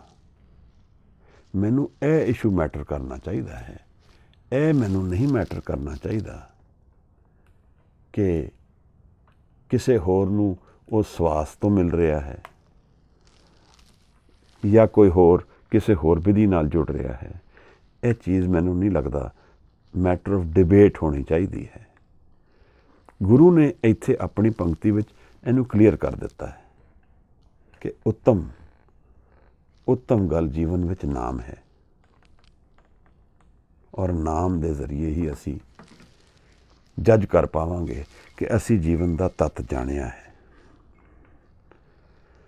ਨਾਮ ਤੱਤ ਸਭ ਹੀ ਸਿਰ ਜਾਪੇ। ਦੇਖੋ, ਕੁਝ ਗੱਲਾਂ ਬੜੀਆਂ ਐਬਸੋਲੂਟ ਹੁੰਦੀਆਂ ਹਨ, ਉਹਨਾਂ ਚੋਂ ਇੱਕ ਨਵੀਂ ਕਲੈਰਿਟੀ ਜੀਵਨ ਬਾਰੇ ਮਿਲਦੀ ਹੈ। ਔਰ ਇਹ ਜਿਹੜੀ ਸਟੇਟਮੈਂਟ ਗੁਰੂ ਨਾਨਕ ਸਾਹਿਬ ਸਾਨੂੰ ਦੇ ਰਹੇ ਹਨ, ਇਹ ਇੱਕ ਕਸੌਟੀ ਦੇ ਰਹੇ ਹਨ, ਕਿਵੇਂ ਜੱਜ ਕਰਨਾ ਹੈ ਆਪਣੇ ਆਪ ਦੀ ਸਿਚੁਏਸ਼ਨ ਨੂੰ, ਜੀਵਨ ਨੂੰ, ਕਿਸੇ ਹੋਰ ਦੀ ਵੀ ਗੱਲ ਨੂੰ। ਗੁਰੂ ਨੇ ਨਾਮ ਦੇ ਜ਼ਰੀਏ ਗੁਰੂ ਨੂੰ ਵੀ ਡਿਫਾਈਨ ਕੀਤਾ ਹੈ। ਇੱਕ ਥਿਰਤਾ ਵੱਲ ਜੀਵਨ ਨੂੰ ਗੁਰੂ ਮੋੜ ਰਿਹਾ ਹੈ, ਔਰ ਉਹ ਥਿਰਤਾ ਵਿੱਚ ਨਾਮ ਆਧਾਰ ਹੈ। ਇਸ ਤਰ੍ਹਾਂ ਇਹ ਬਾਣੀ ਆਪਣੇ ਆਪ ਵਿੱਚ ਬੜੀ ਨਿਰਾਲੀ ਹੈ, ਕਿਉਂਕਿ ਜਿਤਨੇ ਡੂੰਘੇ ਕੌਨਸੈਪਟਸ ਇਹਦੇ 'ਚ ਕਲੀਅਰ ਹੋ ਰਹੇ ਹਨ, ਸ਼ਾਇਦ ਜਪਜੀ ਸਾਹਿਬ ਤੋਂ ਪਹਿਲਾਂ ਇਹਨਾਂ ਨੂੰ ਸਮਝਣਾ ਲਾਜ਼ਮੀ ਹੋਣਾ ਚਾਹੀਦਾ ਸਿੱਖ ਵਾਸਤੇ। ਅਗਲੀ ਪੰਕਤੀ ਵਿੱਚ ਗੁਰੂ ਨਾਨਕ ਸਾਹਿਬ ਕਿਰਪਾ ਕਰਦੇ ਹਨ, ਬਿਨ ਨਾਮੇ ਦੁੱਖ ਕਾਲ ਸੰਤਾਪੇ। ਮੇਰਾ ਬਿਜ਼ਨਸ ਵਿੱਚ ਪਰਸਨਲ ਲਾਸ ਹੋ ਗਿਆ, ਮੈਂ ਦੁਖੀ ਹਾਂ। ਕੋਈ ਵੀ ਬਿਜ਼ਨਸਮੈਨ ਜਦੋਂ ਬਿਜ਼ਨਸ ਕਰਦਾ ਹੈ ਉਹ ਨੁਕਸਾਨ ਵਾਸਤੇ ਨਹੀਂ ਹੁੰਦਾ ਦੁਖੀ, ਤੇ ਲਾਜ਼ਮੀ ਹੈ ਜਦੋਂ ਨੁਕਸਾਨ ਹੋਏਗਾ ਦੁਖੀ ਹੋਏਗਾ। ਮੇਰੇ ਪਰਿਵਾਰ ਵਿੱਚ ਕੁਝ ਉਲਝਣ ਆ ਗਈ, ਮੈਂ ਦੁਖੀ ਹਾਂ। ਪਰਿਵਾਰ ਦਾ ਸਦੱਸਿਆ ਚਾਹੁੰਦਾ ਹੈ ਸਭ ਕੁਝ ਖੈਰੀਅਤ ਵਿੱਚ ਰਹੇ, ਕੁਝ ਵੀ ਬਦਲੇਗਾ ਤਾਂ ਮਨ ਦੁਖੀ ਹੋਏਗਾ। ਮੈਂ ਇੱਕ ਇਲੈਕਸ਼ਨ ਲੜਨ ਗਿਆ ਔਰ ਹਾਰ ਗਿਆ ਤਾਂ ਮਨ ਦੁਖੀ ਹੋਇਆ।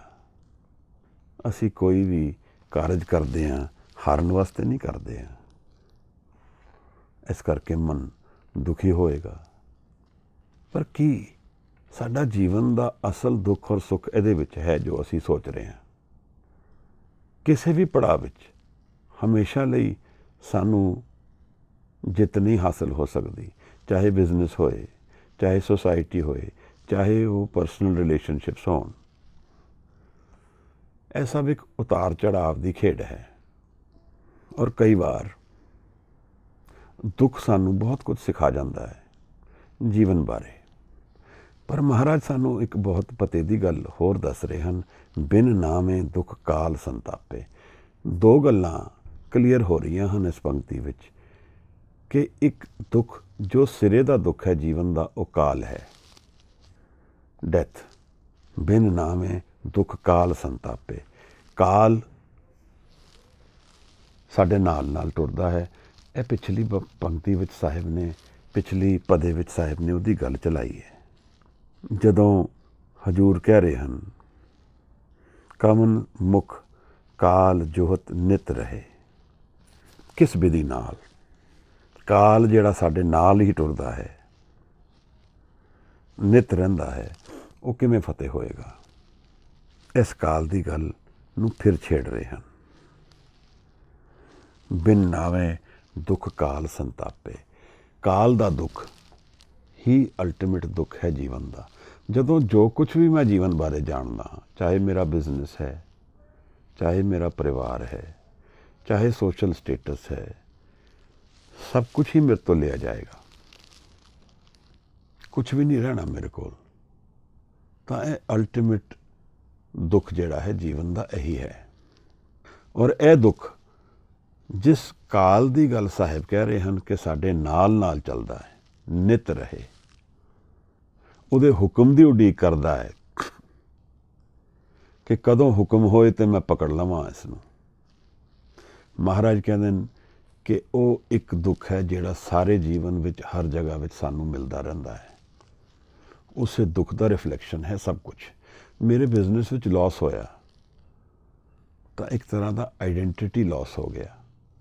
ਮੈਂ ਬਿਜ਼ਨਸਮੈਨ ਫੇਲੀਅਰ ਹਾਂ, ਇੱਕ ਆਈਡੈਂਟੀਟੀ ਲਾਸ ਹੋ ਗਿਆ। ਜਿਹੜਾ ਮੌਤ ਵਿੱਚ ਵੀ ਸਾਨੂੰ ਮਿਲਣਾ ਹੈ, ਮੌਤ ਵਿੱਚ ਵੀ ਇਹੀ ਨੁਕਸਾਨ ਮਿਲੇਗਾ ਕਿ ਸਭ ਕੁਝ ਲੈ ਲਿਆ ਜਾਏਗਾ। ਤਾਂ ਬਿਜ਼ਨਸ ਦਾ ਪ੍ਰੋਫਿਟ ਨਿਕਲ ਗਿਆ, ਪਰਿਵਾਰ ਵਿੱਚ ਵਿਛੋੜਾ ਹੋ ਗਿਆ, ਸੁਸਾਇਟੀ ਤੋਂ ਟੁੱਟ ਗਿਆ। ਇਹ ਮੌਤ ਦੇ ਲੱਛਣ ਹਨ।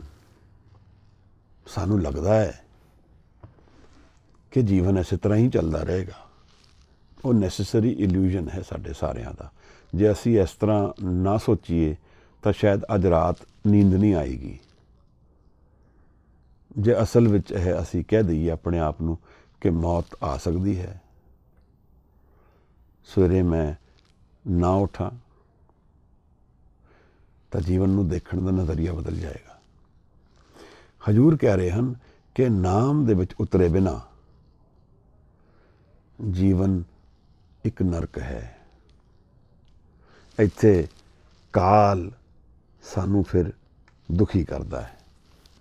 ਇਹ ਗੱਲ ਸਾਹਿਬ ਦੀ ਇੱਕ ਤਰ੍ਹਾਂ ਨਾਲ ਇੱਕ ਰੈਵਲੇਸ਼ਨ ਹੈ ਸਾਡੇ ਆਪਣੇ ਜੀਵਨ ਬਾਰੇ ਕਿ ਅਸੀਂ ਸੁੱਖ ਔਰ ਦੁੱਖ ਨੂੰ ਕਿਸ ਤਰ੍ਹਾਂ ਜਾਣਦੇ ਹਾਂ।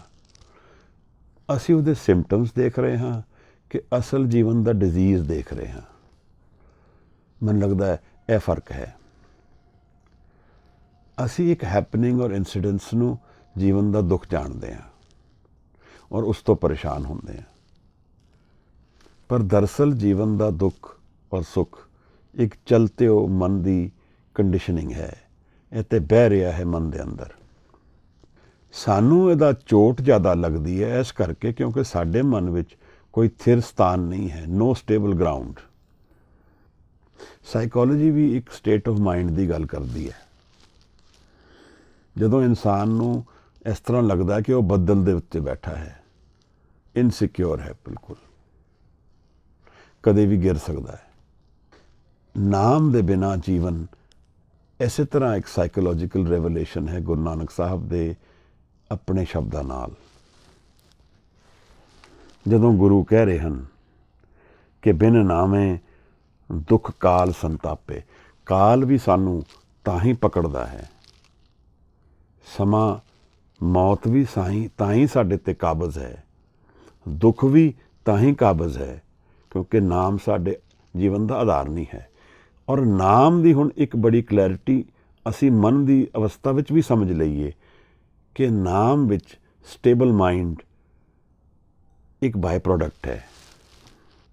ਜਤ ਪਹਾਰਾ ਧੀਰਜ ਸੁਨਿਆਰ, ਅਹਿਰਨ ਮਤ ਬੇਦ ਹਥਿਆਰ। ਅਹਿਰਨ ਮਤ ਤਾਂ ਅਸੀਂ ਨਾਮ ਜਪੀਏ ਤਾਂ ਮਨ ਸਟੇਬਲ ਹੋਣਾ ਸ਼ੁਰੂ ਹੋ ਜਾਏਗਾ ਕਿਉਂਕਿ ਮਨ ਦੀਆਂ ਕੰਡੀਸ਼ਨਸ ਬਦਲੀ ਹੋਣੀ ਸ਼ੁਰੂ ਹੋ ਜਾਂਦੀਆਂ। ਅਸੀਂ ਸਾਰਾ ਜੀਵਨ ਮੂਵਿੰਗ ਮਾਈਂਡ, ਚੇਂਜਿੰਗ ਮਾਈਂਡ ਨੂੰ ਆਪਣੀ ਜੀਵਨ ਦੀ ਫਾਊਂਡੇਸ਼ਨ ਬਣਾਇਆ। ਲਾਈਫ ਜਿਹੜੀ ਸਦਾ ਹੀ ਚੇਂਜ ਹੁੰਦੀ ਰਹਿੰਦੀ ਹੈ ਉਸ ਨੂੰ ਜੀਵਨ ਦੀ ਫਾਊਂਡੇਸ਼ਨ ਬਣਾਇਆ ਤਾਂ ਉਹਦੇ 'ਚ ਇੱਕ ਐਲੀਮੈਂਟ ਨਿਕਲ ਗਿਆ। ਮੇਰਾ ਕੁੱਤਾ ਕੱਲ੍ਹ ਸੀ ਅੱਜ ਨਹੀਂ ਹੈ, ਇੱਕ ਚੇਂਜ ਆ ਗਿਆ, ਪਰ ਉਹ ਮੇਰੇ ਰੋਜ਼ਮर्रा ਦੇ ਜੀਵਨ ਦਾ ਹਿੱਸਾ ਸੀ। ਮੇਰਾ ਡੇ ਟੂ ਡੇ ਲਾਈਫ ਰੀਡਿਫਾਈਨ ਹੋ ਗਈ। ਹੁਣ ਮੈਨੂੰ ਕੋਪ ਕਰਨਾ ਪਏਗਾ। ਅਗਰ ਮੇਰੇ ਕੋਲ ਇਮੋਸ਼ਨਲ ਬੈਂਕ ਬੈਲੈਂਸ ਹੈ ਮੈਂ ਕੋਪ ਕਰ ਲਵਾਂਗਾ, ਅਗਰ ਮੇਰੇ ਕੋਲ ਹੋਰ ਫਾਊਂਡੇਸ਼ਨ ਹੈ। ਇਸ ਤਰ੍ਹਾਂ ਛੋਟੇ ਛੋਟੇ ਕਾਰਨਾਂ ਕਰਕੇ ਅਸੀਂ ਜੀਵਨ ਦੀ ਫਾਊਂਡੇਸ਼ਨ ਬਣਾਈ ਹੈ। ਫਰਜ਼ ਕਰੋ ਅਸੀਂ 100 ਚੀਜ਼ਾਂ ਸਾਡੇ ਰੋਜ਼ਮर्रा ਦੇ ਜੀਵਨ ਦੇ ਬੇਸਿਸ ਹੈ, ਫਾਊਂਡੇਸ਼ਨ ਹੈ। ਕਿਸ ਤਰ੍ਹਾਂ ਦੇ ਕੱਪੜੇ, ਕਿਸ ਤਰ੍ਹਾਂ ਦਾ ਬੋਲਣਾ, ਕਿੱਧਰ ਜਾਣਾ, ਇਹ ਸਾਰੀ ਚੀਜ਼ਾਂ ਕੰਡੀਸ਼ਨਲ ਮਾਈਂਡ ਦੀ ਗੱਲ ਹੈ। ਤਾਂ ਅਗਰ ਇੱਕ ਫੈਕਟਰ ਤੋਂ ਬਿਯੋਂਡ ਮੈਂ ਚੇਂਜ ਲਿਆਵਾਂਗਾ ਜੀਵਨ ਵਿੱਚ ਤਾਂ ਮਨ ਆਪਣੀ ਫਾਊਂਡੇਸ਼ਨ ਖੋ ਦੇਗਾ, ਡਿਪਰੈਸ਼ਨ ਵਿੱਚ ਚਲਾ ਜਾਏਗਾ ਕਿਉਂਕਿ ਉਹਦੇ ਕੋਲ ਪੈਰ ਹੀ ਨਹੀਂ ਹਨ ਖੜੇ ਹੋਣ ਦੇ। ਉਹ ਆਪਣੀ ਹੋਂਦ ਹੀ ਹੁਣ ਛੱਡ ਗਿਆ। ਪਰ ਅਗਰ ਮੈਂ ਮਨ ਦੇ ਇੱਕ ਐਸੇ ਮਨ ਨੂੰ ਜਾਣਦਾ ਹਾਂ ਜਿਹੜਾ ਕੰਡੀਸ਼ਨਲੈਸ ਹੈ, ਜਿਹਦੇ ਵਿੱਚ ਕੋਈ ਕੰਡੀਸ਼ਨ ਨਹੀਂ ਹੈ ਸਿਵਾਏ ਗੁਰੂ ਦੀ ਪ੍ਰੈਜ਼ੈਂਸ ਦੇ, ਹੋਰ ਕੋਈ ਕੰਡੀਸ਼ਨ ਨਹੀਂ ਹੈ, ਤਾਂ ਸਭ ਕੁਝ ਮੇਰੇ ਤੋਂ ਲਿੱਤਾ ਜਾਏਗਾ, ਮੇਰੇ ਕੋਲ ਫਿਰ ਵੀ ਉਹ ਸਟੇਬਲ ਮਾਈਂਡ ਰਹੇਗਾ। ਹੈ ਬੜੀ ਦੂਰ ਦੀ ਗੱਲ, ਪਰ ਇਤਨੀ ਦੂਰ ਨਹੀਂ ਜਿਤਨੀ ਅਸੀਂ ਸਮਝਦੇ ਹਾਂ। ਬਾਣੀ ਹੈ ਸਾਨੂੰ ਦੱਸ ਰਹੀ ਹੈ। ਜਦੋਂ ਮਨਸੂਰ ਨੂੰ ਕੱਟ ਰਹੇ ਹਨ ਉਹਦੇ ਸਰੀਰ ਨੂੰ ਕੱਟਿਆ ਜਾ ਰਿਹਾ ਹੈ। ਅਲਟੀਮੇਟ ਸੈਪਰੇਸ਼ਨ ਮੇਰਾ ਸਰੀਰ ਤੋਂ ਸੈਪਰੇਟ ਹੋਣਾ, ਕਿਉਂਕਿ ਮੇਰੀ ਸਾਰੀ ਜੀਵਨ ਦਾ ਐਕਸਪੀਰੀਅੰਸ ਸਰੀਰ ਦੇ ਥਰੂ ਹੈ, ਇੰਦਰੀਆਂ ਦੇ ਥਰੂ ਹੈ, ਔਰ ਉੱਥੋਂ ਹੀ ਮੈਂ ਈਗੋ ਐਸਟੈਬਲਿਸ਼ ਕਰਦਾ ਹਾਂ। ਤਾਂ ਜਿਤਨਾ ਜ਼ਿਆਦਾ ਮੈਂ ਸ਼ੀਸ਼ੇ ਦੇ ਸਾਹਮਣੇ ਖੜੇ ਹੋ ਕੇ ਆਪਣੇ ਆਪ ਨੂੰ ਕਹਿੰਦਾ ਮੈਂ ਇਹ ਹਾਂ, ਉਤਨਾ ਮੇਰੀ ਸਰੀਰ ਈਗੋ ਦੇ ਨਾਲ ਕਨੈਕਟ ਹੁੰਦੀ ਹੈ। ਤੁਸੀਂ ਸ਼ੀਸ਼ੇ ਦੇ ਸਾਹਮਣੇ ਕਦੇ ਨਾ ਖੜੇ ਹੋ, ਈਗੋ ਘਟ ਜਾਏਗੀ, ਸਰੀਰ ਦੀ ਈਗੋ ਘਟ ਜਾਏਗੀ, ਸਰੀਰ ਕਰਕੇ ਈਗੋ ਇੰਪੈਕਟ ਘਟ ਜਾਏਗਾ। ਤਾਂ ਅੰਗਰੇਜ਼ੀ 'ਚ ਇਹਨੂੰ ਵੈਨਿਟੀ ਕਹਿੰਦੇ ਆ। ਸਾਰਾ ਦਿਨ ਸਰੀਰ ਦੇ ਸ਼ਿੰਗਾਰ ਵਿੱਚ ਹੀ ਸ਼ੀਸ਼ੇ ਦੇ ਸਾਹਮਣੇ ਬੈਠ ਕੇ ਆਪਣੇ ਆਪ ਨੂੰ ਰੀਇਨਫੋਰਸ ਕਰਨਾ ਕਿ ਇਹ ਸਰੀਰ ਮੈਂ ਹਾਂ, ਪਰ ਸਰੀਰ ਮੈਂ ਨਹੀਂ ਹਾਂ। ਜਾਗ ਲਿਓ ਰਹਿਮਨਾ ਜਾਗ ਲਿਓ, ਕਾਹਾ ਗਾਫਲ ਸੋਇਆ, ਜੋ ਤਨ ਉਪਜਿਓ ਸੰਗ ਹੀ ਸੋ ਵੀ ਸੰਗ ਨਾ ਹੋਆ। ਇਹ ਤੇ ਗੁਰੂ ਤੇਗ ਬਹਾਦਰ ਸਾਹਿਬ ਦੀ ਗੱਲ ਹੈ। ਇਹਨਾਂ ਤੋਂ ਜਾਗਣਾ ਹੈ। ਇਹ ਇੱਕ ਪੁਰਾਣੀ ਗੱਲ ਤੋਂ ਚੱਲਦੀ ਹੈ ਗੱਲ ਕਿ ਜਦੋਂ ਅਸੀਂ ਨਾਮ ਦੀ ਗੱਲ ਕਰਦੇ ਹਾਂ ਅਸੀਂ ਇਹ ਸਮਝਦੇ ਹਾਂ ਸਾਨੂੰ ਸਭ ਪਤਾ ਹੈ, ਔਰ ਇਹ ਇੱਕ ਧੋਖਾ ਹੋ ਗਿਆ ਸਾਡੇ ਨਾਲ ਕਿ ਅਸੀਂ ਸਾਰਿਆਂ ਨੇ ਇਹ ਸਮਝ ਲਿਆ ਨਾਮ ਦਾ ਅਸੀਂ ਜਾਣਦੇ ਹਾਂ ਬੜੀ ਸਿੰਪਲ ਜੀ ਚੀਜ਼ ਹੈ। ਪਰ ਇਸ ਬਾਣੀ ਨੂੰ ਪੜ੍ਹ ਕੇ ਥੋੜ੍ਹਾ ਮਨ ਖਲੋ ਜਾਂਦਾ ਹੈ। ਅਸੀਂ ਨਾਮ ਨੂੰ ਉਹ ਜਗ੍ਹਾ ਜੀਵਨ ਵਿੱਚ ਨਹੀਂ ਦਿੱਤੀ ਜਿਹੜੀ ਦੇਣੀ ਚਾਹੀਦੀ ਹੈ। ਮੈਂ ਗੁਰੂ ਨਾਨਕ ਸਾਹਿਬ ਦੀ ਗੱਲ ਤੋਂ ਹੀ ਗੱਲ ਚਲਾ ਰਿਹਾ। ਨਿਰਾਲੀ ਜੀ ਗੱਲ ਹੈ। ਗੁਰੂ ਸਾਹਿਬ ਕਹਿ ਰਹੇ ਹਨ ਬਿਨ ਨਾਮੇ ਦੁੱਖ ਕਾਲ ਸੰਤਾਪੇ। ਮੇਰੇ ਬਿਜ਼ਨਸ ਦਾ ਦੁੱਖ ਹੈ, ਮੇਰੇ ਪਰਿਵਾਰ ਦਾ ਦੁੱਖ ਹੈ। ਦੁੱਖ ਤੇ ਇਹ ਹੈ ਮਹਾਰਾਜ, ਪਰ ਹਜ਼ੂਰ ਕਹਿ ਰਹੇ ਹਨ ਇਹ ਸਿੰਪਟਮਸ ਹਨ। ਰੋਗ ਤਾਂ ਨਾਮ ਤੋਂ ਵਿਛੋੜੇ ਦਾ ਹੈ। ਗਮ ਚੇ ਬਾਸ਼ਦ ਗਫਲਤ ਅਜ਼ਿਆਦ ਖੁਦਾ। ਗਮ ਦਾ ਕਾਰਨ ਕੀ ਹੈ? ਗਫਲਤ ਅਜ਼ਿਆਦ ਖੁਦਾ। ਖੁਦਾ ਦੀ ਨੂੰ ਭੁੱਲ ਜਾਣਾ ਗਮ ਦਾ ਕਾਰਨ ਹੈ। ਚੀਜ਼ ਸ਼ਾਦੀ, ਖੁਸ਼ੀ ਦਾ ਕਾਰਨ ਕੀ ਹੈ? ਯਾਦ ਬੇਇੰਤਹਾ, ਉਸ ਨੂੰ ਬੇਇੰਤਹਾ ਯਾਦ ਕਰਨਾ, ਉਹਦੇ ਨਾਮ ਵਿੱਚ ਰਿੱਝ ਜਾਣਾ ਖੁਸ਼ੀ ਦਾ ਕਾਰਨ ਹੈ। ਜਿਹੜੀ ਕੱਲ ਗੁਰੂ ਨੇ ਗੱਲ ਚਲਾਈ ਕਿ ਸੁੱਖ ਔਰ ਦੁੱਖ ਨੂੰ ਛੱਡ ਕੇ ਨਾਮ ਨੂੰ ਆਧਾਰ ਜੀਵਨ ਬਣਾਈਏ, ਜਿਸ ਨੂੰ ਗੁਰੂ ਅਮਰਦਾਸ ਆਨੰਦ ਦੀ ਬਾਣੀ ਵਿੱਚ ਛੇੜ ਰਹੇ ਹਨ ਔਰ ਸਮਝਾ ਰਹੇ ਹਨ ਸਾਨੂੰ ਕਿ ਇਹ ਤਾਂ ਸਾਡੇ ਮਨ ਦਾ ਹਿੱਸਾ ਹੈ, ਗੁਰੂ ਇੱਥੇ ਵਸਦਾ ਹੈ, ਬਸ ਸਾਨੂੰ ਜੁੜਨ ਦੀ ਦੇਰ ਹੈ। ਤਾਂ ਇਹ ਗੱਲ ਜਿਹੜੀ ਦੂਸਰੀ ਪੰਕਤੀ ਵਿੱਚ ਗੁਰੂ ਸਾਹਿਬ ਛੇੜ ਰਹੇ ਹਨ, ਬਿਨ ਨਾਮੇ ਦੁੱਖ ਕਾਲ ਸੰਤਾਪੇ, ਕਾਲ ਦਾ ਦੁੱਖ ਹੀ ਦੁੱਖ ਹੈ। ਅਸਲ ਵਿੱਚ ਸਾਰੇ ਦੁੱਖ ਕਾਲ ਦੇ ਰਿਫਲੈਕਸ਼ਨ ਤੋਂ ਰਾਈਜ਼ ਹੁੰਦੇ ਹਨ। ਛੋਟੇ ਛੋਟੇ ਦੁੱਖ ਜੀਵਨ ਦੇ ਉਹ ਕਾਲ ਦੇ ਦਰਸ਼ਨ ਹਨ। ਜਿਸ ਕਾਲ ਦੀ ਗੱਲ ਸਾਹਿਬ ਨੇ ਪਰਸੋਂ ਪੰਕਤੀ ਵਿੱਚ ਕੱਲ ਵੀ ਕੀਤੀ ਸੀ, ਕਵਣ ਮੁਖ ਕਾਲ ਜੋਹਤ ਨਿਤ ਰਹੇ, ਕਿਸ ਮੁਖ ਤੋਂ ਦੇਖਦਾ ਰਹਿੰਦਾ ਹੈ ਕਾਲ? ਕਾਲ ਸਾਨੂੰ ਦੇਖ ਰਿਹਾ ਹੈ, ਹਮੇਸ਼ਾ ਹੀ ਦੇਖ ਰਿਹਾ ਹੈ। ਕਿਉਂ ਨਹੀਂ ਪਕੜਦਾ? ਕਿਉਂਕਿ ਹੁਕਮ ਨਹੀਂ ਹੈ ਉਹਦਾ। ਅਸੀਂ ਆਪਣੇ ਜੀਵਨ ਨੂੰ ਇੱਕ ਕਰਮਾਂ ਦੇ ਅਨੁਸਾਰ ਜੀ ਰਹੇ ਹਾਂ। ਕਰਮੀ ਆਵੇ ਕੱਪੜਾ, ਨਦਰੀ ਮੋਖ ਦੁਆਰ। ਉਹ ਕਰਮ ਦਾ ਸਾਈਕਲ ਉਹਦੇ ਹੁਕਮ ਵਿੱਚ ਹੈ। ਜਦ ਤੱਕ ਨਿਰੰਕਾਰ ਦਾ ਹੁਕਮ ਹੈ ਤਦ ਤੱਕ ਕਾਲ ਮੈਨੂੰ ਨਹੀਂ ਪਕੜ ਸਕਦਾ। ਜਦ ਮੇਰੇ ਕਰਮ ਖਤਮ ਹੋ ਜਾਣਗੇ ਤੇ ਕਾਲ ਮੈਨੂੰ ਪਕੜ ਲਏਗਾ। ਅਗਰ ਮੇਰਾ ਨਾਮ ਆਧਾਰ ਜੀਵਨ ਦਾ ਨਹੀਂ ਹੈ, ਜਦ ਮੇਰੇ ਜੀਵਨ ਦਾ ਨਾਮ ਆਧਾਰ ਹੈ ਤਾਂ ਕਾਲ ਮੈਨੂੰ ਫਿਰ ਪਕੜ ਨਹੀਂ ਸਕਦਾ ਹੈ। ਫਿਰ ਮੈਂ ਚੇਂਜਿੰਗ ਮਾਈਂਡ ਵਿੱਚ ਰਹਿੰਦਾ ਹੀ ਨਹੀਂ ਹਾਂ। ਮੈਂ ਇੱਕ ਅਨਚੇਂਜਿੰਗ ਮਾਈਂਡ ਵਿੱਚ ਰਹਿੰਦਾ ਹਾਂ, ਜਿੱਥੇ ਕਾਲ ਪਹੁੰਚ ਹੀ ਨਹੀਂ ਪਾਉਂਦਾ। ਜਿੱਥੇ ਸਰੀਰ ਵੀ ਨਾ ਹੋਏ ਤਾਂ ਮੈਂ ਉਸ ਮਨ ਵਿੱਚ ਹਾਜ਼ਰ ਹਾਂ ਨਾਮ ਦੇ ਨਾਲ। ਤਾਂ ਹਜ਼ੂਰ ਨੇ ਕਿਹਾ, ਨਾਮ ਤਤ ਹੈ ਸਭ ਹੀ ਸਿਰ ਜਾਪੇ। ਸਭ ਦੀ ਸ਼੍ਰੋਮਣੀ ਗੱਲ ਨਾਮ ਦੀ ਹੈ। ਸਾਡੇ ਜੀਵਨ ਦਾ ਫੋਕਸ ਨਾਮ ਹੋਣਾ ਚਾਹੀਦਾ ਹੈ। ਅਗਰ ਨਹੀਂ ਹੈ ਤਾਂ ਬਣਾਉਣ ਦੀ ਲੋੜ ਹੈ। ਨਾਨਕ ਨਿਰਗੁਣ ਗੁਣ ਕਰੇ, ਗੁਣਵੰਤਿਆਂ ਗੁਣ ਦੇ। ਉਸ ਤੋਂ ਹੀ ਸਾਰੇ ਗੁਣ ਆਉਂਦੇ ਹਨ। ਅੱਗੇ ਸਾਹਿਬ ਦੱਸਦੇ ਹਨ, ਤਤੋ ਤਤ ਮਿਲੇ ਮਨ ਮਾਨੇ। ਇਹ ਬਾਣੀ ਦੀ ਬੜੀ ਨਿਰਾਲੀ ਗੱਲ ਹੈ। ਇਸ ਤਰ੍ਹਾਂ ਗੱਲ ਪ੍ਰਗਟ ਹੁੰਦੀ ਹੈ ਕਿ ਇੱਕ ਭੁੱਲ ਭੁਲਈਆਂ ਜੀ ਲੱਗਦੀ ਹੈ। ਤਤੋ ਤਤ ਮਿਲੇ ਮਨ ਮਾਨੇ। ਦਰਅਸਲ ਮਨ ਨੂੰ ਆਪਣੇ ਆਪ ਦੀ ਅਵੇਅਰਨੈਸ ਨਹੀਂ ਹੈ, ਮੈਨੂੰ ਲੱਗਦਾ ਬਾਣੀ ਇਹ ਦੱਸ ਰਹੀ ਹੈ। ਮੈਨੂੰ ਆਪ ਹੀ ਨਹੀਂ ਪਤਾ ਮੇਰੇ ਮਨ ਦੀ ਅਸਲੀਅਤ ਕੀ ਹੈ।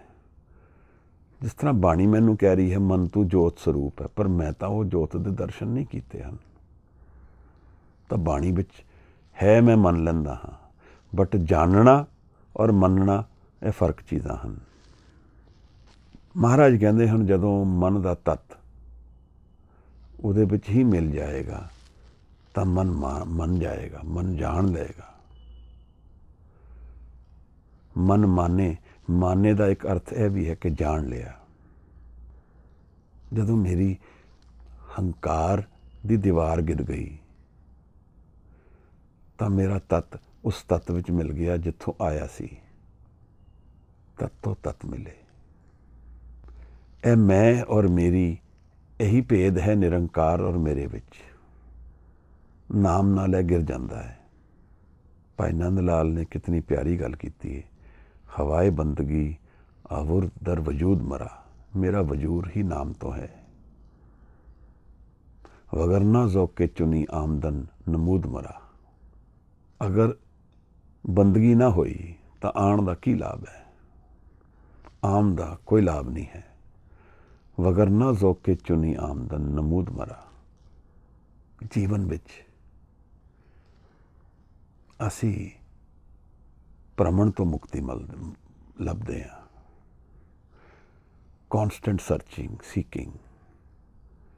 constant incompleteness, and ਜਦੋਂ ਸੀਕਿੰਗ ਹੈ ਵੀ ਤਾਂ ਡਿਸਅਪੋਇੰਟਮੈਂਟ ਹੈ। ਫਿਰ ਸੁੱਖ ਨੂੰ ਲੱਭਦਾ ਦੁੱਖ ਮਿਲਦਾ ਹੈ। ਇਹ ਨਿਸ਼ਾਨੀਆਂ ਹਨ ਕਿ ਮੈਂ ਜੀਵਨ ਦੇ ਤੱਤ ਤੋਂ ਭਰੇ ਜਾ ਰਿਹਾ ਹਾਂ। ਔਰ ਜੀਵਨ ਦਾ ਤੱਤ ਕੀ ਹੈ? ਗੁਰੂ ਕਹਿ ਰਿਹਾ ਹੈ ਨਾਮ ਹੈ। ਔਰ ਬਿਨਾਂ ਨਾਮ ਦੇ ਜੀਵਨ ਕਾਲ ਦੇ ਚੱਕਰ ਵਿੱਚ ਹੈ, ਕਾਲ ਦੀ ਪਕੜ ਵਿੱਚ ਹੈ। ਕਾਲ ਉਹਨੂੰ ਵਾਚ ਕਰ ਰਿਹਾ ਹੈ, ਕੌਨਸਟੈਂਟਲੀ ਡਰ ਹੈ। ਤੱਤੋ ਤੱਤ ਮਿਲੇ ਮਨ ਮਾਨੇ। ਮਨ ਮੰਨ ਗਿਆ, ਮਨ ਨੇ ਜਾਣ ਲਿਆ ਕਿ ਮੈਂ ਇੱਕ ਪਰਮਾਨੈਂਟ ਐਂਟਿਟੀ ਨਹੀਂ ਹੈ, ਇੱਕ ਟੈਂਪਰਰੀ ਅਬੋਰਡ ਹੈ। ਜੀਵਨ ਨੂੰ ਐਕਸਪੀਰੀਅੰਸ ਕਰਨ ਦਾ ਇੱਕ ਮੈਥਡ ਹੈ, ਸਦਾ ਲਈ ਨਹੀਂ ਹੈ। ਮੈਂ ਇੱਕ ਕਿਸ਼ਤੀ ਹੈ ਜਿਹੜੀ ਨਦੀ ਦੇ ਪਾਰ ਜਾ ਕੇ ਤਿਆਗ ਦਿਆਂਗੇ, ਪਰ ਜੇ ਪਾਰ ਨਾ ਗਏ ਤਾਂ ਡੁੱਬ ਜਾਵਾਂਗੇ। ਫਿਰ ਕਿਸ਼ਤੀ ਹੀ ਮੈਨੂੰ ਡੁਬਾ ਦੇਗੀ। ਪਾਰ ਕਿਵੇਂ ਜਾਵਾਂਗੇ? ਦੂਜਾ ਜਾਏ ਏਕਤ ਕਰਾ ਨੇ। ਇਹ ਜੀਵਨ ਦੋ ਤੋਂ ਚੱਲਦਾ ਹੈ, ਵੈਸੇ ਤਾਂ ਤਿੰਨ ਤੋਂ। ਮੈਂ, ਤੁਸੀਂ ਔਰ ਸਾਡੇ ਆਪਸ ਦਾ ਵਾਰਤਾਲਾਪ, ਇਹ ਜੀਵਨ ਤਿੰਨ ਹੈ। ਪਰ ਦੁਐਤ ਵਿੱਚ ਵਸਦਾ ਹੈ ਸਾਰਾ ਜੀਵਨ। ਕੁਛ ਵੀ ਐਬਸੋਲੂਟ ਨਹੀਂ ਹੈ। ਤਾਂ ਇੱਥੇ ਸੁੱਖ ਨੂੰ ਜਾਣਨਾ ਹੈ ਤੇ ਦੁੱਖ ਨਾਲ ਆਏਗਾ। ਇੱਥੇ ਅਮੀਰ ਨੂੰ ਜਾਣਨਾ ਹੈ ਤੇ ਗਰੀਬ ਨਾਲ ਆਏਗਾ। ਜਾਂ ਜਿਵੇਂ ਕੱਲ ਇੰਦਰਜੀਤ ਵੀਰ ਪੁੱਛਦੇ ਸੀ ਕਿ ਦੁਨੀਆ ਤਾਂ ਇਸੇ ਤਰ੍ਹਾਂ ਹੀ ਭਰੀ ਹੈ ਪਰੇਸ਼ਾਨੀਆਂ ਨਾਲ, ਕੁਝ ਸੁਧਰਿਆ ਤੇ ਹੈ ਨਹੀਂ। ਇੱਥੇ ਤਾਂ ਸਭ ਕੁਝ ਇਕੱਠੇ ਚੱਲਣਾ ਹੈ। ਐਬਸੋਲੂਟ ਨਹੀਂ ਹੈ ਜੀਵਨ ਹੈ। ਕਲੈਰਿਟੀ ਵੀ ਇੱਥੇ ਹੀ ਹੈ, ਕਨਫਿਊਜ਼ਨ ਵੀ ਇੱਥੇ ਹੀ ਰਹੇਗੀ। ਤਾਂ ਦੁੱਖ, ਪਰੇਸ਼ਾਨੀ ਸ਼ਾਂਤੀ ਦੇ ਨਾਲ ਚੱਲੇਗੀ। ਅਸੀਂ ਅਗਰ ਪੁੱਛਾਂਗੇ ਕੌਣ ਸ਼ਾਂਤ ਹੈ, ਤੁਸੀਂ ਕਹਾਂਗਾ ਜਿਹੜਾ ਪਰੇਸ਼ਾਨ ਨਹੀਂ ਹੈ। ਤਾਂ ਪਰੇਸ਼ਾਨੀ ਉਹਨੂੰ ਡਿਫਾਈਨ ਕਰਨ ਵਾਸਤੇ ਹਾਜ਼ਰ ਹੋ ਗਈ। ਕੌਣ ਚੰਗਾ ਹੈ ਜੋ ਮਾੜਾ ਨਹੀਂ ਹੈ? ਕੌਣ ਸੱਚਾ ਹੈ ਜੋ ਝੂਠਾ ਨਹੀਂ ਹੈ? ਇਸ ਕਰਕੇ ਜੀਵਨ ਵਿੱਚ ਸਭ ਦੁਐਤ ਤੋਂ ਹੀ ਜੀਵਨ ਚੱਲਦਾ ਹੈ। ਉਸ ਤੋਂ ਬਿਨਾਂ ਜੀਵਨ ਡਿਫਾਈਨ ਹੀ ਨਹੀਂ ਹੋ ਸਕਦਾ, ਕਿਉਂਕਿ ਜੀਵਨ ਵਿੱਚ ਕੁਝ ਵੀ ਐਬਸੋਲੂਟ ਨਹੀਂ ਹੈ। ਇਹ ਸਭ ਚੇਂਜਿੰਗ ਵਰਲਡ ਦਾ ਫਿਨੋਮੀਨਾ ਹੈ। ਤਾਂ ਚੇਂਜ ਵਾਸਤੇ ਦੋ ਹੋਣੇ ਜ਼ਰੂਰੀ ਹਨ। ਅਗਰ ਇੱਕ ਹੀ ਰਹੇਗਾ ਜੀਵਨ ਵਿੱਚ ਤਾਂ ਚੇਂਜ ਖਤਮ ਹੋ ਜਾਏਗਾ, ਕਿਉਂਕਿ ਦੂਸਰਾ ਹੈ ਹੀ ਨਹੀਂ, ਇੱਕ ਹੀ ਹੋਣਾ ਹੈ। ਜਦ ਇੱਕ ਤੋਂ ਦੋ ਹੋਇਆ ਤਾਂ ਅਨੇਕ ਬਣਨ ਦੇ ਪੋਸੀਬਿਲਿਟੀਜ਼ ਖੜੀਆਂ ਹੋ ਗਈਆਂ। ਦੂਜਾ ਜਾਏ ਏਕਤ ਘਰ ਆਨੇ। ਦੂਸਰਾ ਜਦੋਂ ਮੁੱਕ ਗਿਆ ਮੇਰੇ ਮਨ ਤੋਂ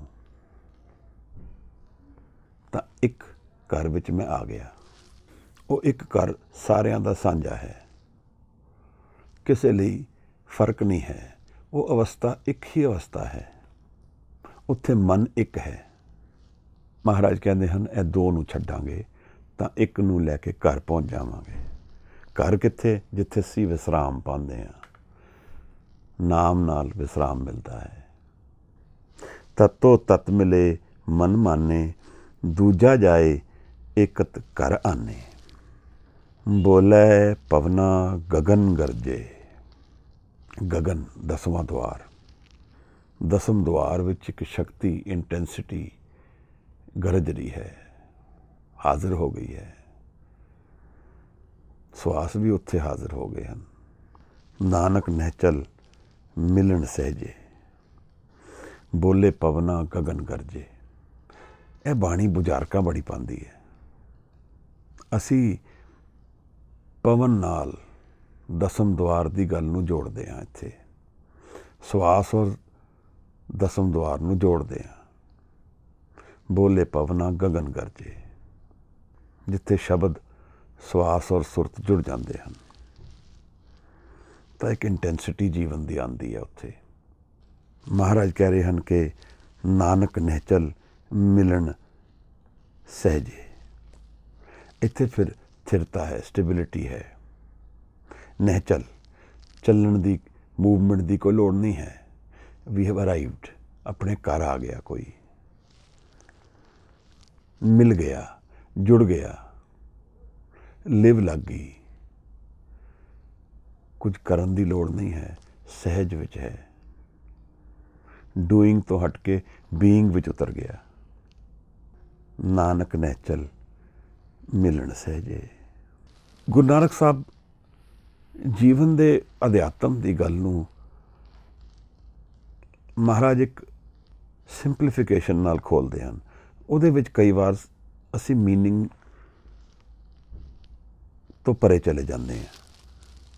ਕਹਾਂ ਤੇ ਆਵੇ, ਕਹਾਂ ਇਹ ਜਾਵੇ, ਕਹਾਂ ਇਹ ਰਹੇ ਸਮਾਈ। ਹੁਕਮੇ ਆਵੇ, ਹੁਕਮੇ ਜਾਵੇ, ਹੁਕਮੇ ਰਹੇ ਸਮਾਈ। ਇਹਦੇ ਵਿੱਚ ਬਹੁਤ ਬੜਾ ਮੀਨਿੰਗ ਹੈ। ਪਰ ਅਸੀਂ ਹੁਕਮ ਨੂੰ ਜਾਣਾਂਗੇ ਤਾਂ, ਜੇ ਨਹੀਂ ਜਾਣਾਂਗੇ ਤਾਂ ਇੱਕ ਵਰਡ ਸਮਝ ਕੇ ਅਸੀਂ ਉਹਦੀ ਇੰਟੈਂਸਿਟੀ ਤੋਂ ਪਰੇ ਹੋ ਜਾਵਾਂਗੇ, ਜਾਣ ਨਹੀਂ ਪਾਵਾਂਗੇ ਗੁਰੂ ਕਹਿ ਕੀ ਰਿਹਾ ਹੈ। ਇਸੇ ਤਰ੍ਹਾਂ ਗੁਰੂ ਜਦੋਂ ਨਾਮ ਦੀ ਗੱਲ ਕਰਦੇ ਹਨ, ਸਾਨੂੰ ਲੱਗਦਾ ਹੈ ਤੇ ਬੜੀ ਸਧਾਰਨ ਜੀ ਗੱਲ ਹੈ, ਰੋਜ਼ ਹੀ ਸੁਣਦੇ ਹਾਂ ਨਾਮ ਦੀ ਗੱਲ। ਪਰ ਗੁਰੂ ਜਿਸ ਮਹੱਤਵਤਾ ਨਾਲ, ਜਿਸ ਇੰਪੋਰਟੈਂਸ ਨਾਲ, ਜਿਸ ਫੋਕਸ ਨਾਲ ਨਾਮ ਨੂੰ ਸਾਡੇ ਜੀਵਨ ਵਿੱਚ ਪ੍ਰਗਟ ਕਰ ਰਹੇ ਹਨ, ਉਹਨਾਂ ਨੂੰ ਉਹ ਗਾਈਡ ਕਰਦੇ ਹਨ ਸਾਨੂੰ ਕਿ ਸਾਡੀ ਇਹ ਨੀਡ ਹੋਣੀ ਚਾਹੀਦੀ ਹੈ ਨਾਮ। ਇਹ ਤੱਤ ਹੈ ਜੀਵਨ ਦਾ। ਇਸ ਤਰ੍ਹਾਂ ਸਹਿਜ ਵੀ ਹੈ। ਜਦੋਂ ਮਨ ਵਿੱਚ ਨਾਮ ਉਤਰੇਗਾ ਤਾਂ ਸਹਿਜ ਆ ਜਾਏਗਾ। ਬਾਹਰਲੀ ਭਟਕਣ ਖਤਮ ਹੋ ਜਾਏਗੀ। ਜੀਵਨ ਦਾ ਮੋਹ ਤਾਂ ਇੱਕ ਪਲੇਨ ਵਿੱਚ ਰਹੇਗਾ, ਪਰ ਉਸ ਮੋਹ ਤੋਂ ਪਰੇ ਇੱਕ ਸਟੇਬਲ ਮਾਈਂਡ ਵੀ ਮਿਲ ਜਾਏਗਾ। ਨਿਹਚਲ, ਜਿੱਥੇ ਚੇਂਜ ਨਹੀਂ ਹੈ, ਜਿੱਥੇ ਜੋ ਕੁਝ ਹੋ ਰਿਹਾ ਹੈ ਉਹ ਅਨਚੇਂਜਿੰਗ ਹੈ, ਜਿੱਥੇ ਸਟੇਟ ਆਫ ਬੀਇੰਗ ਇੱਕ ਗਰਜਨ ਵਿੱਚ ਹੈ। ਜਿਵੇਂ ਗੁਰੂ ਅਮਰਦਾਸ ਨੇ ਆਨੰਦ ਸਾਹਿਬ ਵਿੱਚ ਕਿਹਾ ਹੈ ਕਿ ਇੱਕ ਸੈਲੀਬ੍ਰੇਸ਼ਨ ਚੱਲ ਰਹੀ ਹੈ। ਰਾਗ ਰਤਨ ਪਰਵਾਰ ਭਰੀਆਂ, ਸ਼ਬਦ ਗਾਵਣ ਆਈਆਂ। ਇੱਕ ਇੰਟੈਂਸਿਟੀ ਹੈ, ਇੱਕ ਗਰਜਨ ਹੈ। 10ਵੇਂ ਦੁਆਰ ਵਿੱਚ ਇੱਕ ਆਨੰਦ ਦੀ ਇੰਟੈਂਸਿਟੀ ਚੱਲ ਰਹੀ ਹੈ। ਮੈਨੂੰ ਲੱਗਦਾ ਅਗਰ ਕਿਸੇ ਨੂੰ ਸਾਡੇ 'ਚੋਂ ਉਹ ਇੰਟੈਂਸਿਟੀ ਫੀਲ ਹੋ ਜੇ ਤਾਂ ਜੀਵਨ ਨੂੰ ਦੇਖਣ ਦਾ ਨਜ਼ਰੀਆ ਬਦਲ ਜਾਏਗਾ। ਜੀਵਨ ਤਾਂ ਉਸੇ ਤਰ੍ਹਾਂ ਰਹੇਗਾ, ਪਰ ਉਸ ਤੋਂ ਇੱਕ ਡਿਟੈਚਮੈਂਟ ਜੀ ਹੋ ਜਾਏਗੀ, ਕਿਉਂਕਿ ਅਸੀਂ ਹੁਣ ਜਾਣ ਲਿਆ ਕਿ ਇੱਕ ਹੋਰ ਵੀ ਅਵਸਥਾ ਹੈ ਮਨ ਦੀ ਜਿਹੜੀ ਡਿਫਰੈਂਟ ਹੈ, ਡਾਇਮੈਂਸ਼ਨ ਹੀ ਡਿਫਰੈਂਟ ਹੈ। ਗੁਰੂ ਸਾਹਿਬ ਇਸ ਪਦੇ ਵਿੱਚ ਨਾਮ ਦੀ ਗੱਲ ਚਲਾ ਰਹੇ ਹਨ ਔਰ ਸਾਨੂੰ ਰੀਇਨਫੋਰਸ ਕਰ ਰਹੇ ਹਨ ਕਿ ਨਾਮ ਨੂੰ ਨਾਲ ਲੈ ਕੇ ਚੱਲਣਾ ਹੈ। ਅਗਲੇ ਪਦੇ ਹੋਰ ਵੀ ਇੰਟੈਂਸ ਹਨ, ਉਹਨਾਂ ਵਿੱਚ ਸਮਾਧੀ ਦੀ ਗੱਲ ਚੱਲ ਰਹੀ ਹੈ। ਇਸ ਕਰਕੇ ਇਹ ਨਿਰਾਲੀ ਜਰਨੀ ਕੰਟੀਨਿਊ ਕਰੇਗੀ ਅਗਲੇ ਹਫਤੇ, ਜੇ ਸਾਹਿਬ ਦਾ ਹੁਕਮ ਹੋਇਆ ਤਾਂ। ਅੱਜ ਦੀ ਵਿਚਾਰ ਇੱਥੇ ਤੱਕ ਪ੍ਰਵਾਨ ਕਰੋ। ਮੇਰੀ ਗਲਤੀਆਂ ਖਿਮਾ ਕਰਨਾ, ਸੁਧਾਰ ਜ਼ਰੂਰ ਕਰਨਾ। ਜੇ ਆਪ ਕੁਝ ਕਹਿਣਾ ਚਾਹੋ, ਕੁਝ ਦੱਸਣਾ ਚਾਹੋ, ਕੁਝ ਪੁੱਛਣਾ ਚਾਹੋ ਸੰਗਤ ਤੋਂ, ਜੀ ਆਇਆਂ ਨੂੰ। ਬਹੁਤ ਬਹੁਤ ਧੰਨਵਾਦ। ਵਾਹਿਗੁਰੂ ਜੀ ਕਾ ਖਾਲਸਾ, ਵਾਹਿਗੁਰੂ ਜੀ ਕੀ ਫਤਿਹ।